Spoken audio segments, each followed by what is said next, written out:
হচ্ছে শেয়ার করা যায়, আমার জন্য কোন টেকনিক খাটছে, তোমার জন্য সেই টেকনিক, তুমি কি কোন জিনিস অ্যাডাপ্ট করো, যাতে আরেকজন তোমারটা থেকেও জানতে পারে। সো প্রত্যেকে feel free to interject me in the middle of the discussion, মানে এমন না যে আমার স্লাইড শেষ হওয়া পর্যন্তই অপেক্ষা করা লাগবে।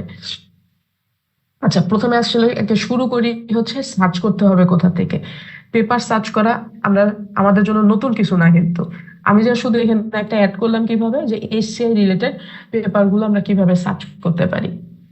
আচ্ছা, প্রথমেই যেটা আসপেক্ট আসছে সেটা হচ্ছে কি, আপনি পেপার সার্চ করবেন, আপনি অলরেডি মাইন্ডে একটা হাই লেভেল আইডিয়া নিয়ে আসছো যে আমি কোন জায়গায় কি ধরনের প্রবলেমটা করতে চাইতেছি।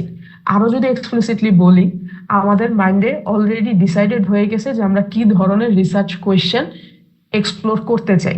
ফ্লেশড আউট না, but at least high level research question আমার জানা হয়ে গেছে। সেইখান থেকে আমরা সার্চ করতে চাচ্ছি যে আমি যে প্রবলেমটা খুঁজতে চাইতেছি এইগুলা রিলেটেড কি কি কাজ হয়েছে। আচ্ছা, তার আগে আরেকটা ডিসক্লেমার একটু দেই, এটা আমার পারসেপশন। অ্যাগেইন, আমি বলতেছি না সবাইকে আমার সাথে এগ্রি করতে হবে। আপনারা যখন কম্পিউটার সায়েন্সের পেপারগুলো লিখেন, সেখানে একটা আসপেক্ট আসে কি, নোবেল, মানে এই জিনিসটা নোবেল হইতে হবে, মানে অন্য কেউ আবিষ্কার করে নাই, অন্য কেউ করে নাই, বা অন্য অ্যালগোরিদমের থেকে আমার অ্যালগোরিদমটা ভালো হইতে হবে, সো এটা একটা নোবেল হইতে হবে। সো গ্যাপের ক্ষেত্রেও আপনারা ওইভাবে কিন্তু আমরা লিখি যে my this work is the first to do this, বা to the best of our knowledge our work is the first work to explore this, কারণ ওইখানে নোবেলটি আসপেক্টটা ওই রকম ভাবে আসে। আচ্ছা, আমার জন্য হচ্ছে এসিআই এর ক্ষেত্রে কিন্তু নোবেল মানে এটা না যে তুমি একমাত্র প্রথমে এই কাজটা করতেছো, সারা দুনিয়া এই কাজটা করে নাই, একমাত্র তুমি করে ফেলছো, এটাই তোমার কাজ। এইটা কিন্তু এসিআই এর নোবেলটি ডেফিনেশন আমার জন্য না। আমার জন্য এসিআই এর নোবেলটি ডেফিনেশন হচ্ছে ওই ডোমেনে যদি এই রিলেটেড কাজ হয়েও থাকে, what are the different story am I going to tell. আমার স্টোরিটা নতুন কি অ্যাড করতেছে, আমার স্টোরিটা আগের স্টোরির কোন পার্সপেক্টটাকে তুলে ধরতেছে, যেটা আগের আগের স্টোরিটার ক্ষেত্রে ওই রকম ভাবে হাইলাইটেড হয়নি। যেমন একটা ছোট্ট এক্সাম্পল বলি, যে ধরেন কেয়ার গিভার যারা, মানে যারা হচ্ছে কেয়ার গিভার ওয়ার্ডটার সাথে কি পরিচিত সবাই? যারা হেল্প করে, হেল্পিং হ্যান্ড, হেল্প করতেছে, হ্যাঁ, কেয়ার গিভার। তো কেয়ার গিভারদের একটা কমন ইয়া থাকে হচ্ছে যে কেয়ার গিভাররা প্রচুর বার্ন আউট হয়ে যায়। কেন? ইমোশনাল বার্ন আউটও হয়, ফিজিক্যাল বার্ন আউটও হয়, কারণ আপনি নিজের লাইফ ছাড়াও আরেকজনের সেবা যত্ন করতেছেন, আরেকজনের লাইফের সব সিদ্ধান্ত নিতেছেন, এবং আপনার নিজের লাইফটাকেও মেনটেন করতে হইতেছে। সো এদের একটা কমন ইয়াই থাকে হচ্ছে কেয়ার গিভার বার্ন আউট, যে কেয়ার গিভার কেন এই ইমোশনাল বার্ন হয়ে যায়, তারপর হচ্ছে ফিজিক্যালি বার্ন হয়ে যায়, তাদের কাজগুলোকে কিভাবে ইফেক্টিভ করা যায় এই নিয়ে, মানে 10-12 বছর কেন 20-25 বছর ধরে এই রিলেটেড টেকনোলজি আসতেছে, যে শুধুমাত্র কেয়ার গিভারদের কিভাবে কাজকে ইজি করা যায়, তাদের কমিউনিকেশন কিভাবে ইজি করা যায়, তারপর হচ্ছে তাদের কাজের কিভাবে লোড ডিস্ট্রিবিউট করা যায়, টেকনোলজি কিভাবে আসতে পারে। এবং রিসেন্টলি কাজগুলো হচ্ছে হচ্ছে কিরকম, এলএলএম কে ব্যবহার করা যাতে হচ্ছে কেয়ার গিভার আর কেয়ার রিসিপিয়েন্টের মধ্যে কমিউনিকেশন ইজি করা যায়, এরকম রিলেটেড কাজ হচ্ছে। এখন কোয়েশ্চেন হচ্ছে, ঘুরে ফিরে ওই পেপারে কিন্তু এই স্টোরিটাই বলতেছে যে কেয়ার গিভার, ওদের মোটিভেশন কিন্তু এটাই থাকে যে কেয়ার গিভার এত বার্ন আউট হয়ে যায়, তাই তার টেকনোলজির দরকার হইতেছে। এটা কিন্তু নতুন কিছু না, কিন্তু আপনি এই স্টোরিটাকে কিভাবে প্রেজেন্ট করতেছেন বা এই স্টোরি কোন আসপেক্টটা তুলে ধরতেছেন, সেইটার উপর বেস করে কিন্তু এখনো এই রিলেটেড পেপার বেরোয় আসতেছে। তার মানে অ্যাটলিস্ট আমি আগে এইটা বলে নিছি, কিন্তু যেটা হচ্ছে আমার পারসেপশন, যে এইচসিআই তে পেপার পাবলিশের জন্য আমাকে বলতে হবে না যে আমি একমাত্র প্রথম যে এই কাজটা করছি, এইটা বলতে হবে না যে বাংলাদেশ হতদরিদ্র দেশ, বাংলাদেশ রিলেটেড কাজ আগে হয় নাই, আমি একমাত্র বাংলাদেশের এই কাজটা তুলে ধরছি। That should not be your motivation. এইটা মোটিভেশন হওয়া যাবে না। মোটিভেশনটা হইতে হবে হচ্ছে আমি এই স্টোরিটার ক্ষেত্রে, বা আমি এই যে প্রবলেম স্পেসটা তুলে ধরতেছি, এখানে আমি নতুন কি ব্রিং আউট, নতুনও না ঠিক, আমি এমন কি পার্সপেক্টিভ নিয়ে আসতেছি, আমার পার্সপেক্টিভ নিয়ে আসতেছি যেটা আগে কমিউনিটি অথবা যে ডিজাইনাররা আছে তারা ওইরকম ভাবে চিন্তা করে নাই, বা তারা চিন্তা করলেও কিছু জিনিস ছেড়ে চলে আসছে। So the notion of novelty is a little bit different compare to the CS and ACI. আচ্ছা, তো এই কথাগুলো কেন বললাম, যে প্রথমে আপনি যখন এই যে রিসার্চ কোয়েশ্চেনটা পাবেন, আপনি একটা হাই লেভেল একটা রিসার্চ কোয়েশ্চেন পাইছেন, রিসার্চ কোয়েশ্চেন পায় ওই কোয়েশ্চেনটার ভিতরে আপনি কিছু কিওয়ার্ড আইডেন্টিফাই করছেন। কিওয়ার্ড মানে হচ্ছে কোন কোন ডোমেইনের পেপারগুলো আমার এখন পড়া লাগবে to better curate that research question or better understand that research question. তো প্রথমে আপনার কাজ হবে একটা পেপার সার্চ করার আগে এরকম লিস্ট অফ কিওয়ার্ড বের করা, যে আমি এই রিলেটেড পেপারগুলো খুঁজতে চাইতেছি, আমার এই ধরনের পেপার খুঁজতে হলে এই এই ধরনের কিওয়ার্ড গুলো আসতে পারে। তো কিওয়ার্ড খোঁজার জন্য কিছু আহ, মানে সাজেশন দেওয়া আছে এখানে। নর্মালি সাধারণত আমরা রিসার্চ ফিল্ড মানে এসসিআই বলে কখনো সাধারণত খুব রেয়ারলি ইউজ করি, বাট বলা হয় যে তুমি যদি ফিল্ড স্পেসিফিক কিছু খুঁজতে চাও, তুমি তখন কিওয়ার্ডের মধ্যে ফিল্ড স্পেসিফিক কিছু কিওয়ার্ড আনবা তোমার কিওয়ার্ডের লিস্টের মধ্যে। এটা কাজ করে অনেক সময় হচ্ছে, সে সাপোজ আপনি হেলথ ইনফরমেটিক্স রিলেটেড একদম নিশ ফিল্ডে চলে যাইতে চাচ্ছেন, তখন আপনি কিওয়ার্ডের মধ্যে ওইরকম নিশ ফিল্ড গুলাকে ইন্ট্রোডিউস করবেন। হার্ডলি রেয়ারলি আমরা এরকম high broad level research field use করি, বাট রিসার্চ ফিল্ড একটা গুড কিওয়ার্ড লিস্টের মধ্যে পড়ে। এরপরে অনেক সময় আমরা 2 নম্বর যে পয়েন্টটা বলা হয়েছে, কিছু ফ্রেমওয়ার্ক দিয়েও সার্চ করি। সাধারণত ধরেন পার্টিকুলারলি এসসিআই তে অনেক ফ্রেমওয়ার্ক থাকে, ফ্রেমওয়ার্ক গুলো আবার কোনো কোনো পেপারে ব্যবহার করা হয় বা থিওরিজ ব্যবহার করা হয়। অনেক সময় আমরা পেপার খোঁজার সময় সেই থিওরি নামগুলো দিয়েও পেপার খুঁজতে চাই, যে আচ্ছা এই রিলেটেড থিওরি কোথায় কিভাবে মানুষ অ্যাডপ্ট করছে, মানে থিওরিটিক্যাল আন্ডারস্ট্যান্ডিং বোঝানোর জন্য তখন আমরা থিওরি গুলাকে কিওয়ার্ডের মধ্যে রাখার চেষ্টা করি। আরেকটা যেটা এখন রিসেন্টলি আসছে, যেটা এখন প্রমিনেন্টলি ব্যবহার করা হয়, সেটা হচ্ছে আপনি ডিভাইস রিলেটেড কিওয়ার্ড গুলো দিবেন। যেমন মোস্ট অফ দ্য কেস এখন সার্চ করতে হলে কিন্তু কিওয়ার্ডের মধ্যে একটা চলে আসে কি জেনএআই টুল, এলএলএম, জিপিটি, এগুলো আমাদের কিওয়ার্ডের মধ্যে চলে আসে। বা তুমি হচ্ছে ভিআর, এআর, তারপর ওয়্যারেবল, মানে ডিভাইস স্পেসিফিক পেপারগুলো যদি দেখতে চাই, তাহলে তখন আমরা কিওয়ার্ড লিস্টের মধ্যে ডিভাইসে রেখে দিচ্ছি। এছাড়া অনেক সময় থাকে সাধারণত ওই যে মেথড অনুযায়ী আমরা সার্চ দিতে চাইতেছি, বা মেজার বা কি ধরনের স্টাইল অফ অ্যানালাইসিস করছে সেই অনুযায়ী, তো সেখানে আমরা তখন কিছু মেথড রিলেটেড কিওয়ার্ডও অ্যাড করি। সে ফর ইনস্টেন্স আমি এখন জানতে চাইতেছি যে কো ডিজাইন রিলেটেড কাজ কোথায় হয়েছে, পার্টিকুলারলি সে ধরেন এআই লিটারেসি টুল ক্রিয়েট করার জন্য কো ডিজাইন রিলেটেড কাজ কোথায় হয়েছে, বা কো ডিজাইন রিলেটেড কাজ আদৌ হয়েছে কিনা, তখন আমরা ওই মেথডটা আমাদের লিস্ট অফ কিওয়ার্ডের মধ্যে নিয়ে আসবো। আচ্ছা, আরেকটা ওয়ে আছে যে এগুলা কিন্তু স্টিল ব্রড লেভেল, আপনি রিসার্চ ফিল্ড বলতেছেন, থিওরিটিক্যাল ফ্রেমওয়ার্ক বলতেছেন, বা ডিভাইস বা টেকনোলজি বলতেছো, বা মেথোডোলজি বলতেছো। এছাড়া তুমি খুব নিশে যদি নামতে চাও, একদম খুব স্পেসিফিক যেতে চাও, তখন তুমি স্পেসিফিক কিওয়ার্ড গুলাকে ব্যবহার করবা। এর বাইরেও কিন্তু আরো অনেক ওয়েতে কিওয়ার্ড পাওয়া যায়। তো তাহলে প্রথম কাজই হচ্ছে একটা লিস্ট অফ কিওয়ার্ড বানায় ফেলা, যে আমি এই এই কি কি কিওয়ার্ড দিলে আমার প্রবলেম স্পেসে মোটামুটি রেলেভেন্ট পেপারগুলো আমরা কভার করে ফেলতে পারবো। আচ্ছা, এইটুকু বুঝতে কি কারো কোনো সমস্যা আছে, যে পেপার সার্চ করার আগে প্রথমে মেধা খাটায় কি চিন্তা করবা, কিওয়ার্ড গুলো বাইর করবা, আরবিটারি কিওয়ার্ড না, প্রত্যেকটা কিওয়ার্ডের পিছনে জিজ্ঞাসা করবা যে এই কিওয়ার্ডটা দিয়ে আমি আসলে কি ধরনের পেপার গুলো পাওয়ার চেষ্টা করতেছি। কারণ অনেক সময় কিওয়ার্ডের লিস্টের উপর ডিপেন্ড করে ভালো পেপার পাবো কি পাবো না। এইটুকু পর্যন্ত বুঝতে কারো কোনো সমস্যা আছে? হুম। না ম্যাম। আচ্ছা, এবার আসছেন আপনি এরকম একটা লিস্ট অফ কিওয়ার্ড বানায় ফেলছো, এবার তুমি যাবা হচ্ছে যে আমি কোন কোন ডাটাবেজে গিয়ে পেপারের সার্চ গুলো করবো। আচ্ছা, এখন পপুলার ডাটাবেজ যেগুলো আছে, ডাটাবেজ মানে হ্যাঁ জি, জি হাত তুলছেন কেউ একজন, কোয়েশ্চেন করেন। মিস আমি হচ্ছে ওই যে প্রিভিয়াস স্লাইড নিয়ে একটা কোয়েশ্চেন করতে চাচ্ছিলাম। আমাদের মানে ওখানে যে লিস্টটা দেওয়া ছিল যে ডিভাইস ক্যাটাগরি, মানে কারো যদি এরকম ডিভাইস ফোকাসড পেপার লিখতে যায়, তাহলে মানে এরকম কিওয়ার্ডটা কিভাবে আমরা লিস্ট করবো? মানে এখানে তো অনেকটা টেকনিক্যাল অ্যাসপেক্টও থাকবে, আবার হচ্ছে ইন্টারাকশন রিলেটেড মডেলও থাকতে পারে, আবার ইউজার এক্সপিরিয়েন্স ইভালুয়েশনও করতে পারি আমরা।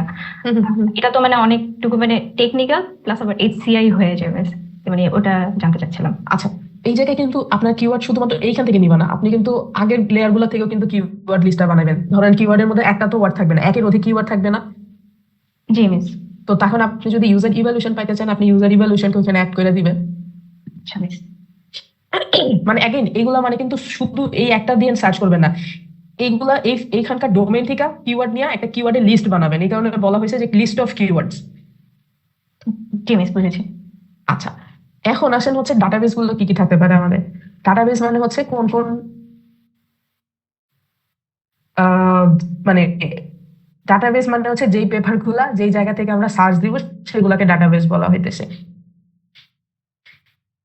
পপুলার ডাটাবেস কোনটি, তারপর হচ্ছে এসিএম, আইট্রিপল এক্সেস যেটা, আরেকটা হচ্ছে এর সাথে আরো আছে স্প্রিঞ্জার, ওগুলো ওই ডোমেনগুলো করে যাচ্ছে, আরেকটা হচ্ছে পাবমেড। আচ্ছা, এসিআই ক্ষেত্রে পার্টিকুলারলি এসিএম আর গুগল স্কলারই আমাদের হয়ে যায়। আইট্রিপল তে hardly ACI core ACI related paper অতটা থাকে না। আর পাবমেড বলতে যেটা হচ্ছে সেটা পার্টিকুলারলি ধরেন আপনার health related, core health related, যেখানে আসলে এমডিরা মানে হচ্ছে এমডি ডাক্তার বা উনাদের পেপারগুলো পড়ে, মানে একদম কোর হেলথ রিলেটেড পেপারগুলো এখানে আসে। এখানে এসিআই কিছু কিছু পেপার পাবেন, বাট অতটা হেভিলি এসিআই রিলেটেড থাকবে না। বাট এসিআই ডাটাবেজের জন্য উপরের দুইটাতেই সাধারণত ইউজ করা হয়ে থাকে।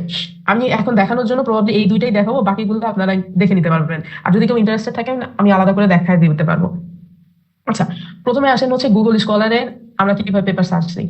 বাট গুগল স্কলারে সার্চ দেওয়ার আগে জাস্ট কিছু কনফারেন্স লিস্টার একটু নাম জেনে রাখতে চাচ্ছিলাম, যে সাধারণত এসিআই এর যে পপুলার ভেন্যুগুলো আছে সেই ভেন্যুগুলোর এই লিস্টটা আমরা একটু জেনে রাখি। এর বাইরেও কিন্তু হাজারো আছে, অনেকগুলো আছে।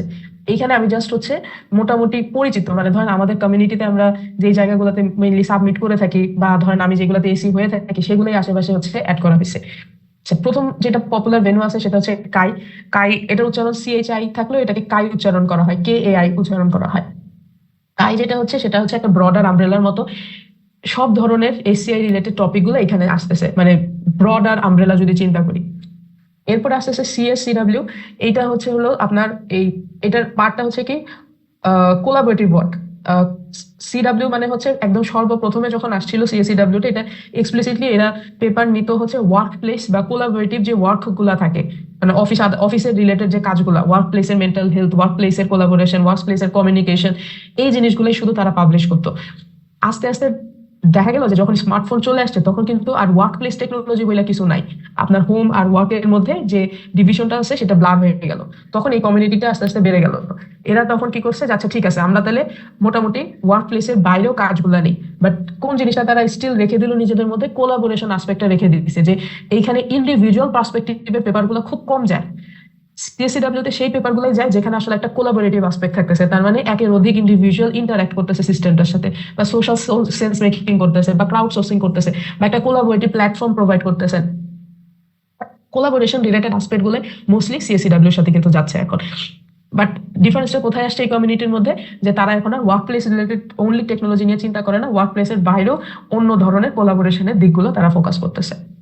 আচ্ছা, এরপরে যেটা আসতেছে সেটা হচ্ছে ডিআইএস। ডিআইএস মানে হচ্ছে হলো তোমার ডিজাইন ইন্টারঅ্যাক্টিভ সিস্টেম। এই কনফারেন্সটা পার্টিকুলারলি ডিজাইন রিলেটেড আসপেক্টটাকে ফোকাস করে। সে আমি যদি কোনো একটা সিস্টেম ডিজাইন করতেছি, সিস্টেম ডিজাইন রিলেটেড পেপারগুলো এখানে বেশি যায়। আর্টিফ্যাক্ট ডিজাইন করা, তারপর হচ্ছে টুল কিট ডিজাইন করা বা রিসার্চ থ্রো ডিজাইন, এই ধরনের জিনিসগুলো এই কনফারেন্সটার সাথে বেশি যায়। আচ্ছা, এরপরে যেটা আসতেছে 4 নাম্বারটাতে সেটা হচ্ছে অ্যাসেটস। অ্যাসেটস এই এই কনফারেন্সটা হচ্ছে পার্টিকুলারলি অ্যাক্সেসিবিলিটির জন্য। তার মানে এই কমিউনিটিটা হচ্ছে খুব মানে কি বলবো, নিশ একটা কমিউনিটি, বা খুব কি বলবো মানে স্ট্রং একটা কমিউনিটি, যারা খুব ভোকাল অ্যাবাউট অ্যাক্সেসিবিলিটি এবং ডিসএবিলিটি রিলেটেড পেপারগুলা, তারপর হচ্ছে আপনার পার্টিকুলারলি সকল ধরনের ডিসএবিলিটি রিলেটেড অ্যাক্সেসিবিলিটি ইস্যুস এর পেপারগুলো এখানে থাকে মোস্টলি অ্যাসেটস কমিউনিটির মধ্যে। আচ্ছা, এরপরে আসতেছে আইইউআই। আইইউআই হচ্ছে ইন্টেলিজেন্ট ইউজার ইন্টারফেস। তার মানে আইইউআই, তারপরে পরে যেটা হচ্ছে সিইউআই, কনভারসেশনাল ইউজার ইন্টারফেস। এই জায়গায় পেপারগুলো পাবলিশ করতে গেলে মোস্টলি একটা ইউজার ইন্টারফেস সিস্টেম ইভ্যালুয়েট করলে পাবলিশ বেশি হয়, কারণ এদের কাজই হচ্ছে হলো ইন্টারফেস লেভেলে সিস্টেম রিলেটেড পেপারগুলো নিয়ে পাবলিশ করা। কারণ আপনি যদি কোনো মক বা মানে হচ্ছে মক ইউআই বা তারপর হচ্ছে প্রোটোটাইপ লেভেলের দাও, সাধারণত এই কমিউনিটিতে আমরা অতটা একসেপ্ট করি না, কারণ আমরা চাই হচ্ছে একটা ফাংশনেবল সিস্টেমটাকে প্রোভাইড করতে। আচ্ছা, টিইআই যেটা, সেটা হচ্ছে হলো কাইন্ড অফ, এটা অনেকটা হার্ডওয়্যার রিলেটেড পার্টিকুলার কমিউনিটি। এরা ট্যাঞ্জেবল আর্টিফ্যাক্ট, তারপর হচ্ছে হলো টেক্সটাইল, মানে হার্ডওয়্যার স্পেসিফিক যে কাজগুলো থাকতেছে সেই রিলেটেড পেপারগুলো এইখানে সাধারণত বেশি যায়। আচ্ছা, কাইপ্লে, এটা কে বলতে পারবে যে এখানে কি যায়, মানে ইনটিউশন থেকে বলেন কাইপ্লেতে কি যাইতে পারে? খেলাধুলা রিলেটেড কিছু না, হ্যাঁ হ্যাঁ হ্যাঁ, জানি না, মানে স্পোর্টস রিলেটেড কিছু বা খেলাধুলা রিলেটেড কিছু জানি না। ঠিক আছে, হ্যাঁ হ্যাঁ। আর আর কেউ? ম্যাডাম হচ্ছে ওই যে বাচ্চাদের নিয়ে কাজ করলে। আচ্ছা, আর কেউ? আচ্ছা, নামেই বলছে না প্লে, তার মানে যেমন ধরেন কাইয়ের এরকম কাই তো খুবই বড়, কাইয়ের ব্রডার কিছু সাবফিল্ড গুলা থাকে। একটা হচ্ছে কাই প্লে, কাই ওয়ার্ক, মানে ওয়ার্ক রিলেটেড কাজগুলা কাই ওয়ার্কের মধ্যে খেতে যায়। প্লে বলতে বোঝায় হচ্ছে আপনার প্লেফুলনেস, গেম ডিজাইন, তারপর হচ্ছে হলো শুধু গেম না, মানে অন্য আরো আসপেক্টে প্লেফুলনেস আছে যখন ডিজাইনে, সেই কাজগুলো বেসিক্যালি এখানে চলে যায়। সেটা বাচ্চাদের জন্য হইতে পারে, বড়দের জন্য হইতে পারে, যেমন ভিআর গেম, এআর গেম, এই ধরনের পেপারগুলো এখানে বেশি পাই আমরা। আচ্ছা, আইডিসি যেটা বলছি এইটা হচ্ছে আপনার চিলড্রেনদের জন্য পার্টিকুলারলি। ধরো যে সকল কাজগুলোতে তোমার পপুলেশন থাকে হচ্ছে হলো অ্যাডোলেসেন্ট বা ইয়াং অ্যাডাল্ট বা আরো স্কুল লেভেলের চিলড্রেনদের নিয়ে, সেই কাজগুলো প্রিডমিনেন্টলি আইডিসিতে চলে যায়। আচ্ছা, অস্কাই, নর্ডিকাই সেম টাইপেরই, কায়েরই এক একটা ভার্সন। নর্ডিকাই হচ্ছে ইউরোপিয়ান কায়ের মতো। আচ্ছা, ইসিএসসিডব্লিউ এটা হচ্ছে CSCW European version. ECSCW journal, NordiCHI journal, OzCHI journal, মনে হয় তাই। আচ্ছা, ফ্যাক্ট যেটা, ফ্যাক্ট এটা এখন নতুন আসছে, নতুন না ঠিক, এটা অনেক আগে থেকে আসতেছে, বাট এখন রিসেন্টলি প্রমিনেন্ট আসছে হচ্ছে ওই যে AI ethics, AI and policy, এই ধরনের আসপেক্ট গুলো যেহেতু উঠে আসতেছে, সো ফ্যাক্ট এখন সেটা নিয়ে কাজ করে। ফ্যাক্ট হচ্ছে আপনার ট্রান্সপারেন্সি, অ্যাকাউন্টেবিলিটি, এগুলা নিয়ে পেপারগুলো এখানে আসে। তার মানে যেই পেপারগুলো সাধারণত ধরেন এআই বায়াস, এআই রিলেটেড পলিসির ক্রিটিক করতেছে, এআই এর এথিক্যাল আসপেক্ট গুলো তুলে ধরতেছে, সেই ধরনের পেপারগুলো আমরা ফ্যাক্টে বেশি পাই। আচ্ছা, কম্পাসটা সাধারণত হচ্ছে হলো আপনার আইসিটিডি, মানে হচ্ছে আইসিটি ফর ডেভেলপমেন্ট, এই রিলেটেড পেপারগুলো কম্পাসে বেশি থাকে। এইচআরআই হচ্ছে হিউম্যান রোবট ইন্টারাকশন, তার মানে হচ্ছে তুমি রোবট রিলেটেড, সেটা সোশ্যাল বট হইতে পারে, যে কোনো কিছু রোবট রিলেটেড, বট না কিন্তু অ্যাকচুয়াল রোবট রিলেটেড কাজগুলো এইচআরআই তে বেশি থাকে। আচ্ছা, ইউআইসটিএস হচ্ছে আপনার মানে ইন্টারফেস লেভেলের, পার্টিকুলারলি সিস্টেমস লেভেলের কাজগুলো ইউআইসটিএস এ যায়। আর ইউজনিক্স এটা হচ্ছে সিকিউরিটি প্রাইভেসি রিলেটেড কাজগুলো ইউজনিক্সে বেশি থাকতেছে। এর বাইরেও কিন্তু আরো অনেক কনফারেন্স আছে, প্লাস জার্নাল আছে, আমি জার্নালগুলো এখানে লিখি নাই। যেমন ধরেন টোকাই বলে একটা পপুলার জার্নাল আছে, তারপর টি অ্যাক্সেস আছে জার্নাল, তারপর আরো অনেক জার্নাল আছে, আর কনফারেন্সও কিন্তু আরো আছে। জাস্ট আমি কয়েকটা প্রমিনেন্ট যেগুলো, সেগুলো খালি একটু তুলে ধরছি, এবং কোন আমব্রেলার আন্ডারে, সিকায়ের আমব্রেলার আন্ডারে যেগুলো আছে। আচ্ছা, এখন কোয়েশ্চেন আসতে পারে যে আপনি কনফারেন্সের নামগুলো বা জার্নালের নামগুলো জানি না, আমাদের লাভ কি হবে? অনেক সময় আমরা পেপারগুলো খোঁজার সময় কিন্তু, ধরো এই যে প্রত্যেকটা কনফারেন্সের ক্ষেত্রে তোমাকে আলাদা করে বললাম না যে ইউজনিক্স হচ্ছে সিকিউরিটির জন্য একটা কনফারেন্স, ফ্যাক্ট হচ্ছে ট্রান্সপারেন্সি অ্যাকাউন্টেবিলিটির জন্য কনফারেন্স। তো আমি যদি কোনো একটা কাজের জন্য, আমার হাই ডোমেন হচ্ছে যে আমি সিকিউরিটি নিয়ে কাজ খুঁজতে চাইতেছি, তাহলে গুগল স্কলারে এত ব্রড লেভেলে সার্চ না করেও আমি কি করতে পারি, এই রিলেটেড কনফারেন্সের প্রসিডিংস গুলো দেখতে পারি, কারণ আমি জানি security related most of the কাজ এই কনফারেন্সে চাই। এইভাবে যদি সার্চ করতে চাই, সেজন্য হচ্ছে আপনাদের এই কনফারেন্সের নামগুলো জাস্ট একটু বলা, যে আমার যদি খুঁজতে হয় যে সাপোজ চিলড্রেনদের স্পেসিফিক পার্টিকুলার কাজগুলো কোথায় পাবলিশ হতেছে, সেটা আমি জানতে চাইতেছি, তাহলে আমি কই যাব, আইডিসি তে যাব।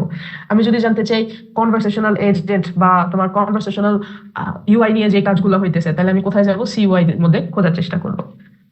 আচ্ছা, এই তো গেল হচ্ছে কোন কনফারেন্সে কি রিলেটেড পেপারগুলো বেশি যায় সেই জিনিসগুলো জানার জন্য। এবার একটু আসেন আমরা ডাটাবেজে সার্চ দিই, কিভাবে হচ্ছে আমাদের পেপার সার্চ দিতে হয়। প্রথমে আমি একটু গুগল স্কলারটাই দেখাইতেছি। গুগল স্কলারে তো বাই ডিফল্ট আপনার এরকম একটা সার্চ বার থাকে, যেখানে আপনারা কিওয়ার্ড সার্চ দিতে পারেন, এবং গুগল স্কলারে একটা কি থাকে, অ্যাডভান্স সার্চ বলে অপশন থাকে, যেখানে আপনি ফিল্টার করতে পারেন কিসের উপর বেস করে, যে কিওয়ার্ড গুলা দিতেছি ওটা কই থাকবে, কতবার থাকবে, এরকম অনেক আরো ক্যাটাগরি আছে যেটার উপর বেস করে আপনি আপনার সার্চটাকে অ্যাডভান্স করতে পারবেন। আচ্ছা, এইখানে আমার যেটা বলা দরকার, যেটা অলরেডি আপনারা জানেন, আমি যা শুধু আরেকবার একটু মনে করাই দিব, গুগল স্কলারে যখন সার্চ দিবেন তখন নিচের এই ফিল্ডগুলো একটু দেখার চেষ্টা করবেন। কি দেখবো এখানে, এখানে একটা তো আছে যে হচ্ছে এই পেপারটা কত সাইটেড হচ্ছে, এবং এই পাশে আরেকটা অপশন থাকে হচ্ছে সাইট। তার মানে এই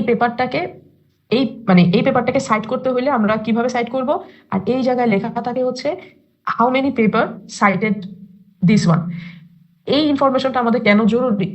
ওই যে আপনারা অনেক সময় বলছেন না যে আমরা একটা প্রবলেম খুঁজতে চাই, আমি কোন পেপারগুলো পড়বো, তো এর জন্য যেটা আসে সেটা হচ্ছে যে আমি যখন একটা পেপার পেলাম, আমার দেখার দরকার হইতে পারে যে এই পেপারের পরবর্তী কাজগুলো কি হয়েছে, এই পেপারে যে সমস্যাটার কথা বলছে পরে এই সমস্যাটা কেউ আদৌ সলভ করে ফেলছে কিনা, বা কেউ এই কাজটাকে কিভাবে এক্সপান্ড করছে। এই জিনিসটা যদি জানতে চাই, তখন আপনার জন্য সবচেয়ে হেল্পফুল হবে কি, এই যে সাইটেড বাই কথাটা। তার মানে এই সাইটেড বাই মানেই হচ্ছে এই পেপারের ফলো আপ কাজগুলো এখানে চলে আসতেছে মোস্টলি। তাহলে আপনি এই জিনিসটা দেখতে পারবেন, এই জিনিসটা হইতেছে আপনার কোনো একটা কাজের পরবর্তী কাজ কি হয়ে গেছে সেইটা খুঁজে বের করতে হেল্প করবে। আচ্ছা, এইটা গেছে গুগল স্কলারের জন্য। আমি এই একটা পেপারের সামনের পেপার যে কি কি কাজ হয়েছে, এইটা সাইটেশনটা যে এক্সপ্লোর করতেছি, এটাকে সাধারণত বলা হয় হচ্ছে ফরওয়ার্ড সাইটেশন। ফরওয়ার্ড সাইটেশন কথাটার মানে হচ্ছে আমি কোনো একটা ভালো পেপার খুঁজে পাইছি, আমি এবার দেখতে চাইতেছি এই গুলাকে, মানে এই পেপারটাকে পরবর্তীতে কোন পেপারগুলা সাইট করছে। তার মানে এখন যে বস পেপারটা খুঁজে পাইছি, এই বস পেপারটা পেপারটার পরবর্তী নতুন কি কাজ হয়েছে সেই জিনিসটাকে খোঁজার জন্য আমরা এই ফিল্ডটাকে ব্যবহার করবো cited by.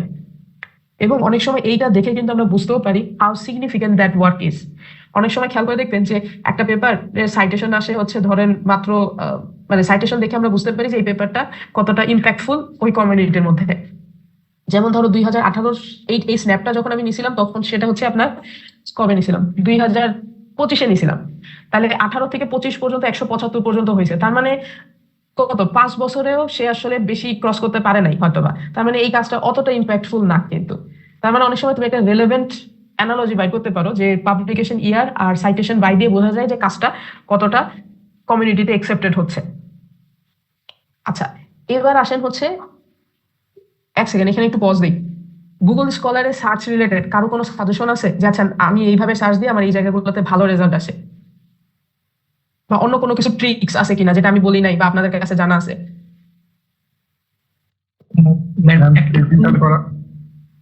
Sorry, go head. একজন একজন করে বলেন, একজন বলেন আর তারপর আরেকজন বলেন। ম্যাম, ফিল্টারের মাধ্যমে আমরা পাবলিকেশন ইয়ার ওয়াইজ বা আরো অন্যান্য ফিল্টার মাধ্যমে সার্চ গুলোকে আরো ন্যারো ডাউন করতে। ফিল্টারের কথাটা কোথায় আছে একটু দেখেন। এই যে এখানে ইয়ার ওয়াইজ এ কাস্টম রেঞ্জ আছে না, ডেট অনুযায়ী এই পার্টগুলো আপনারা হাত দিতে পারবেন যে লাস্ট 5 বছরের কাজগুলো দেখি। যেমন ধরেন এলএলএম এর কাজ যদি দেখতে চাই তাহলে লাস্ট 5 বছরের কাজ দিলে আমার হয়ে যাবে। তার মানে এই পাশে কিন্তু এই যে সিন্স ইয়ার ওয়াইজ যেগুলো আছে সেই দিয়েও কিন্তু আপনারা ফিল্টার করতে পারবেন। ওকে, আরেকজন কি জানি বলতে চাইছিলেন? তাই একটা কোশ্চেনের একটা সাজেশন ছিল, ওই একটা টুল হচ্ছে ইউজ করি নর্মালি পেপার রিডিং এর জন্য, লিড ম্যাপস। তো ওইটা হচ্ছে ওই যদি আমি 5-6টা পেপার অ্যাড করি তাহলে রিলেভেন্ট পেপারগুলো হচ্ছে এনে সাজেস্ট করে আর কি। আর কোশ্চেন ছিল ম্যাম যে মানে হয়তো যে আমার এসএ এর জন্য 175 সাইটেশন হয়তো যে অত ইম্প্যাক্টফুল না, কিন্তু এখন টপিক অনুযায়ী ম্যাম এটা আসলে রেঞ্জটা আসলে কিভাবে বুঝবো যে কতগুলো সাইটেশন মানে ইম্প্যাক্টফুল? আচ্ছা ঠিক আছে, নাহিদ কিছুক্ষণ আগে যেটা ইয়ার কথা বললেন না, সাইটের লিঙ্কটা একটু দেন যাতে আমি নিজেও কিন্তু জানি না, আমি আমার নিজের জন্য বুকমার্ক করে রাখবো। আচ্ছা ম্যাম, আমি এখানে শেয়ার করে দিচ্ছি চ্যাটের মধ্যে। আচ্ছা ওকে ঠিক আছে, থ্যাংক ইউ। তাহলে নাহিদ আমাদেরকে একটা সাইটের লিঙ্ক দিবে যেখানে আসলে আপনি একটা পেপারের সাথে তার কানেক্টেড আরো অনেক পেপার রিলেভেন্ট পেপারগুলো পেতে পারবেন। তো প্রত্যেকে চাইলে ওটা নোটস নিয়ে রাখেন। আচ্ছা, এখন এখানে একটা কথা নাহিদ জিজ্ঞাসা করলো যে ধরেন ইয়ার আর সাইটেশন দেখে আমি কিভাবে বুঝবো। অ্যাগেন সাইটেশন একমাত্র ফ্যাক্টর না, কিন্তু সাইটেশন আমাদের একটা আপেক্ষিক ধারণা দিবে, যার কারণে এখানে কোনো ফিক্সড নাম্বার নাই। সে আমি আপনার এটা বলতে পারবো না 10 বছরে হচ্ছে 100টা হইলে পেপারটা খুবই ভালো, 5 বছরে 1000টা হইলে পেপারটা খুবই ভালো, এরকম ফিক্স কিছু বলা যাবে না। যেমন ধরেন কেন আমি এটা বলতেছি, তবে একটা জিনিস বোঝা যায় যে এই পেপারটা কোন একটা পেপার যদি 10 বছরেও ধরো 10টা বা 20টার মতো সাইট অর্জন করতে পারে নাই, তাহলে এই কাজটা ডাই ডাউন হয়ে গেছে। একটা পেপার 10 বছর আগে আসছে কিন্তু সে স্টিল 10 বা 20-এর বেশি সাইটেশন হইতেছে না, তার মানে ওই যে ব্রাঞ্চের কাজটা ডাই ডাউন হয়ে গেছে, মানে এখন আর ওই রিলেটেড কাজ হচ্ছে না। মানে अगेन সাইটেশনটা হচ্ছে একটা আপেক্ষিক ব্যাপার। আচ্ছা, এখানে আবার এটাকেও ব্ল্যাক এন্ড হোয়াইট কিন্তু এইভাবে চিন্তা করো না যে যা সাইটেশন সংখ্যা খুবই কম সেই পেপারটার অবস্থা খুবই খারাপ, তা না কিন্তু। সাইটেশন আমাদের একটা আপেক্ষিক দিবে যে এই রিলেটেড টপিক কতটা হাইপে আছে। যেমন মোস্ট অফ দ্য কেসে এখন দেখেন আর্কাইভে থাকা মানুষজন, আগে কিন্তু আমরা যখন মানে শুরুর দিকে চিন্তা করতাম আর্কাইভে পেপারগুলো আমরা কখনো মেইন পেপারে আনতামই না, রেফারেন্স দেওয়া যেত না, কারণ আর্কাইভে পেপারগুলো পিয়ার রিভিউড ছিল না। বাট এই যে এলএলএম আসার পরপরই জাস্ট 2022-23 থেকে আর্কাইভের সাইটেশন প্রচুর পরিমাণে বেড়ে যাচ্ছে। মানুষজন এলএলএম রিলেটেড কোনো কাজ করলেই আর্কাইভে ছেড়ে দেয়। কেন? যাতে ওই যে অন্য কেউ, যেহেতু এই কাজগুলো প্রতিনিয়ত প্রচুর মানুষ সাথে সাথে করতেছে, কে কার কাজটা আগে পাবলিকলি অ্যাভেলেবল করতে পারবে, এই কারণে আর্কাইভে ছেড়ে দেয়। এবং খেয়াল করে দেখবা আর্কাইভের সাইটেশন প্রচুর, এবং এখন আর্কাইভও কিন্তু আমরা রেফারেন্স হিসাবে মেইন পেপারে ব্যবহার করতেছি। এটা হচ্ছে ট্রেন্ডের চেঞ্জ। আগে কিন্তু ধরো 6-7 বছর বা ইভেন 7-8 বছর আগেও কিন্তু কেউ কখনো আর্কাইভে পেপার ছাড়তো না, আগে একসেপ্ট হইতো তারপরে তারা পেপারগুলো ছাড়তো আর্কাইভে মেইন পেপার বের হওয়ার আগে। এখন মানুষ কিছুই করে না, এখন মানুষ একটা পেপার লেখা শেষ হইলে এলএলএম রিলেটেড আর্কাইভে ছেড়ে দেয়। আচ্ছা দাঁড়ান, নাহিদেরটা আমি সেভ করে রাখি, নইলে আমি হারাই যাবো। আচ্ছা, লিড ম্যাপস। আচ্ছা ম্যাম, যে স্কলার ল্যাবস যে বেরোছে এটা কি মানে মানে কেমন ইউজফুলনেস ফিল করছেন, বা ধরেন আসলে কাজে দেয় কিনা, হেল্পফুল কিনা? স্কলার ল্যাবস আমি এটা জানিও না, তো নামটাও জানি না, তো আমাকে বলেন, মানে আমি অনেক কিছু জানি না। আচ্ছা, গুগল স্কলারেরই তো হচ্ছে মানে একটা ইসে বেরোছে যে স্কলার ল্যাবস, তাদের একটা মানে প্রম্পট দেওয়া যায় রিসার্চ রিলেটেড, তারা হচ্ছে রিলেটেড পেপার বের করে দেয় আর কি, এআই টুল টাইপের। এখন মানে বাকিরা ইউজ করলে কেমন ইউজফুল পাইছে কিনা সেটাই জানার জন্য বললা। আচ্ছা, বাকি যারা কেউ যদি ইউজ করে থাকেন তাদের পারসেপশন কি? আমি ইউজ করিনি, এর জন্য আমি আসলে কমেন্ট পাস করাটা ঠিক হবে না। কেউ কি ইউজ করছেন? ইয়া যে নামটা বললো।